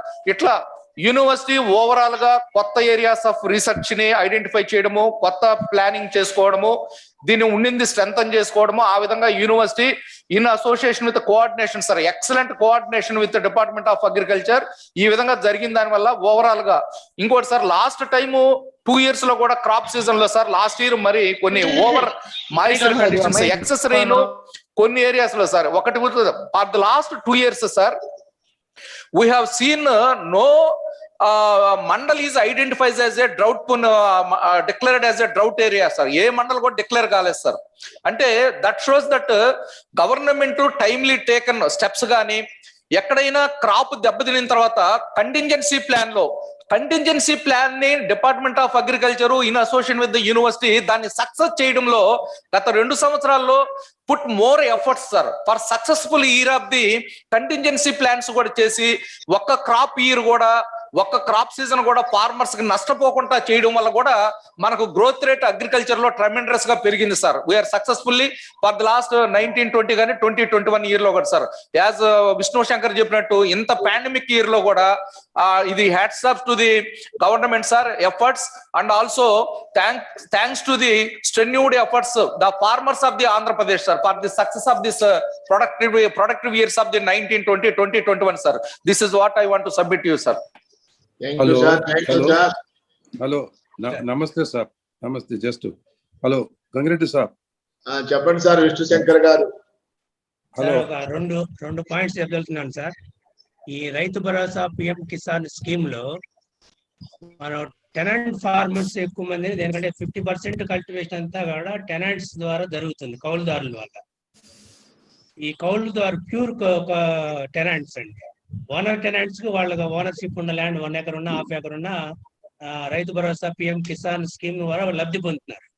ప్యూర్ టెనెంట్స్ కి చాలా మంది ఈ స్కీమ్ బయటే ఉన్నారు. లేకంటే నాకు ల్యాండ్ ఉందండి, నాకు కౌలుదారు ఉన్నాడు, నేను ఆయనకి ఫోర్స్ చేసి అప్లై చేయించాను. వాళ్ళు ఏంటంటే భయపడుతున్నారు, అసలు వస్తుందా రాదా, గవర్నమెంట్ ఒప్పుకుంటుందా ఒప్పుకోదా మాకు ఇవ్వడానికి అని. నేను అప్లై చేయించి ఎన్రోల్ చేపిస్తే లాస్ట్ ఇయర్ అతనికి పిఎం కిసాన్ వాళ్ళ 17,500 వచ్చింది. ఈ సంవత్సరం కూడా 5,500 వచ్చినాయండి లాస్ట్ మంత్. అలాగా టెనెంట్ ఫార్మర్స్ ని ఎక్కువ మందిని దగ్గర 25 నుంచి 30 లక్షల మంది కౌలు రైతులు ఉంటారు, అచ్చమైనటువంటి కౌలు రైతులు. వాళ్ళని ఈ స్కీమ్ లో ఎంటర్ చేయడం అనేది ఇంకొక ముఖ్యమైన విషయం. దీనికి గవర్నమెంట్ కొంత యాక్టివిటీ అనేది టేకప్ చేయాలా. అలాగే యూనివర్సిటీలో మా డిపార్ట్మెంట్ ఆఫ్ అగ్రికల్చర్ ఎకనామిక్స్ వచ్చేసి లాస్ట్ ఇయర్ కూడా మేము ఈ కోవిడ్ ఎఫెక్ట్ వల్ల అగ్రికల్చర్ ఏ విధంగా ఎఫెక్ట్ అవుతుంది దాని ఇంపాక్ట్ కోవిడ్ పాండమిక్ వల్ల టేకప్ చేసామండి. అలాగే ఈ రైతు భరోసా కేంద్రాల మీద కూడా ఇంపాక్ట్ రైతులకి ఏ విధంగా పనిచేస్తా ఉంది, డిఫరెంట్ యాక్టివిటీస్ పర్ఫార్మెన్స్ ఎలా ఉంది, వీటిని కూడా మేము రీసెర్చ్ ప్రోగ్రామ్స్ లో లాస్ట్ ఇయర్ కూడా టేకప్ చేయడం జరిగిందండి. Thank you sir.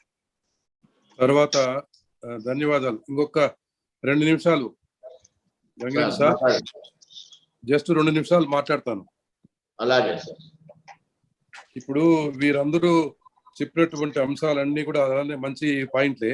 వర్షాధారపు రైతులకు సంబంధించినంత వరకు చిరుధాన్యాలు, పప్పు దినుసులు, అలానే నూనె గింజలు, వీటిలో దిగుబడి స్థాయిని బాగా పెంపొందించి వారికి లాభసాటిగా వ్యవసాయం చేసే విధంగా ప్రభుత్వం చర్యలు చేపడుతుండాలి. ఇప్పటికే మిల్లెట్స్ లో కమాడిటీ బోర్డ్స్ అని మిల్లెట్స్ బోర్డ్స్, అలాగే పల్సెస్ లో కూడా బోర్డ్స్ ఏర్పాటుకు ఆమోద ముద్ర వేసింది గవర్నమెంట్.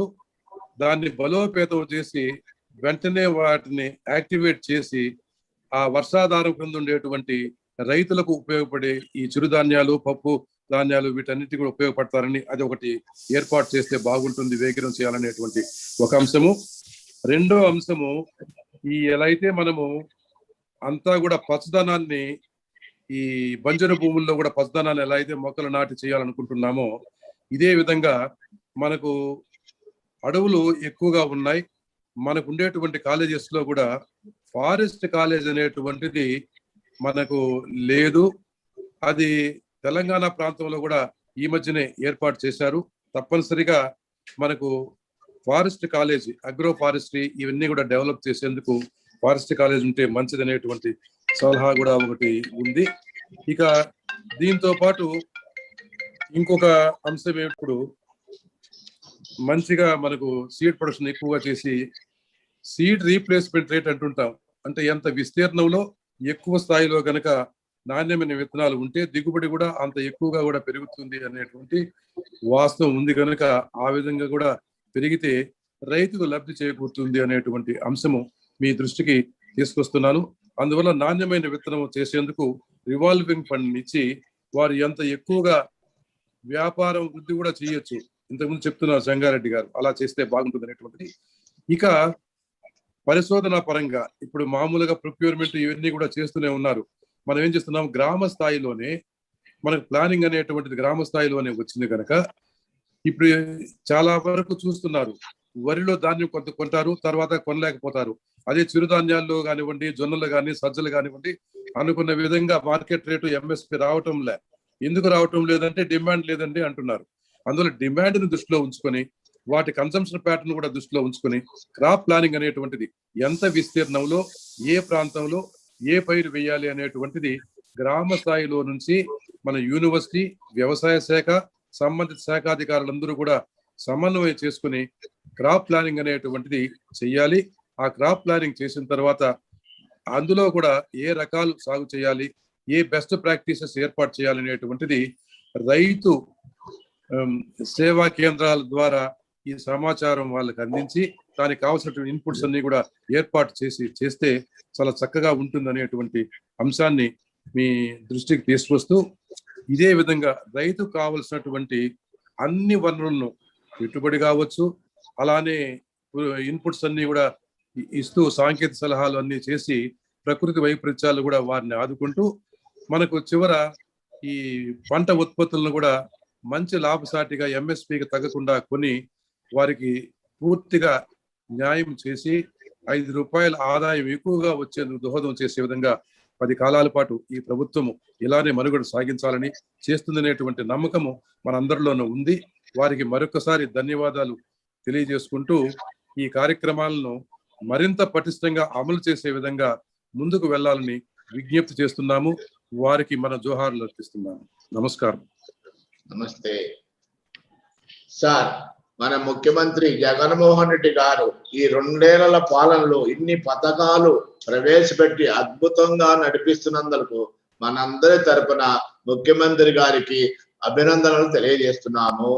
తర్వాత ఈ చర్చా కార్యక్రమంలో ఇంతమంది ప్రొఫెసర్స్, శాస్త్రజ్ఞులు, రైతులు పాల్గొన్న వాళ్ళకు కూడా నా ప్రత్యేక కృతజ్ఞతలు తెలియజేస్తున్నాను.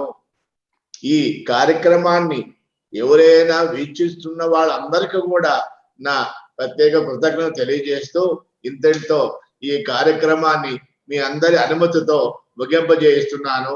అందరికీ నమస్కారం. Thank you.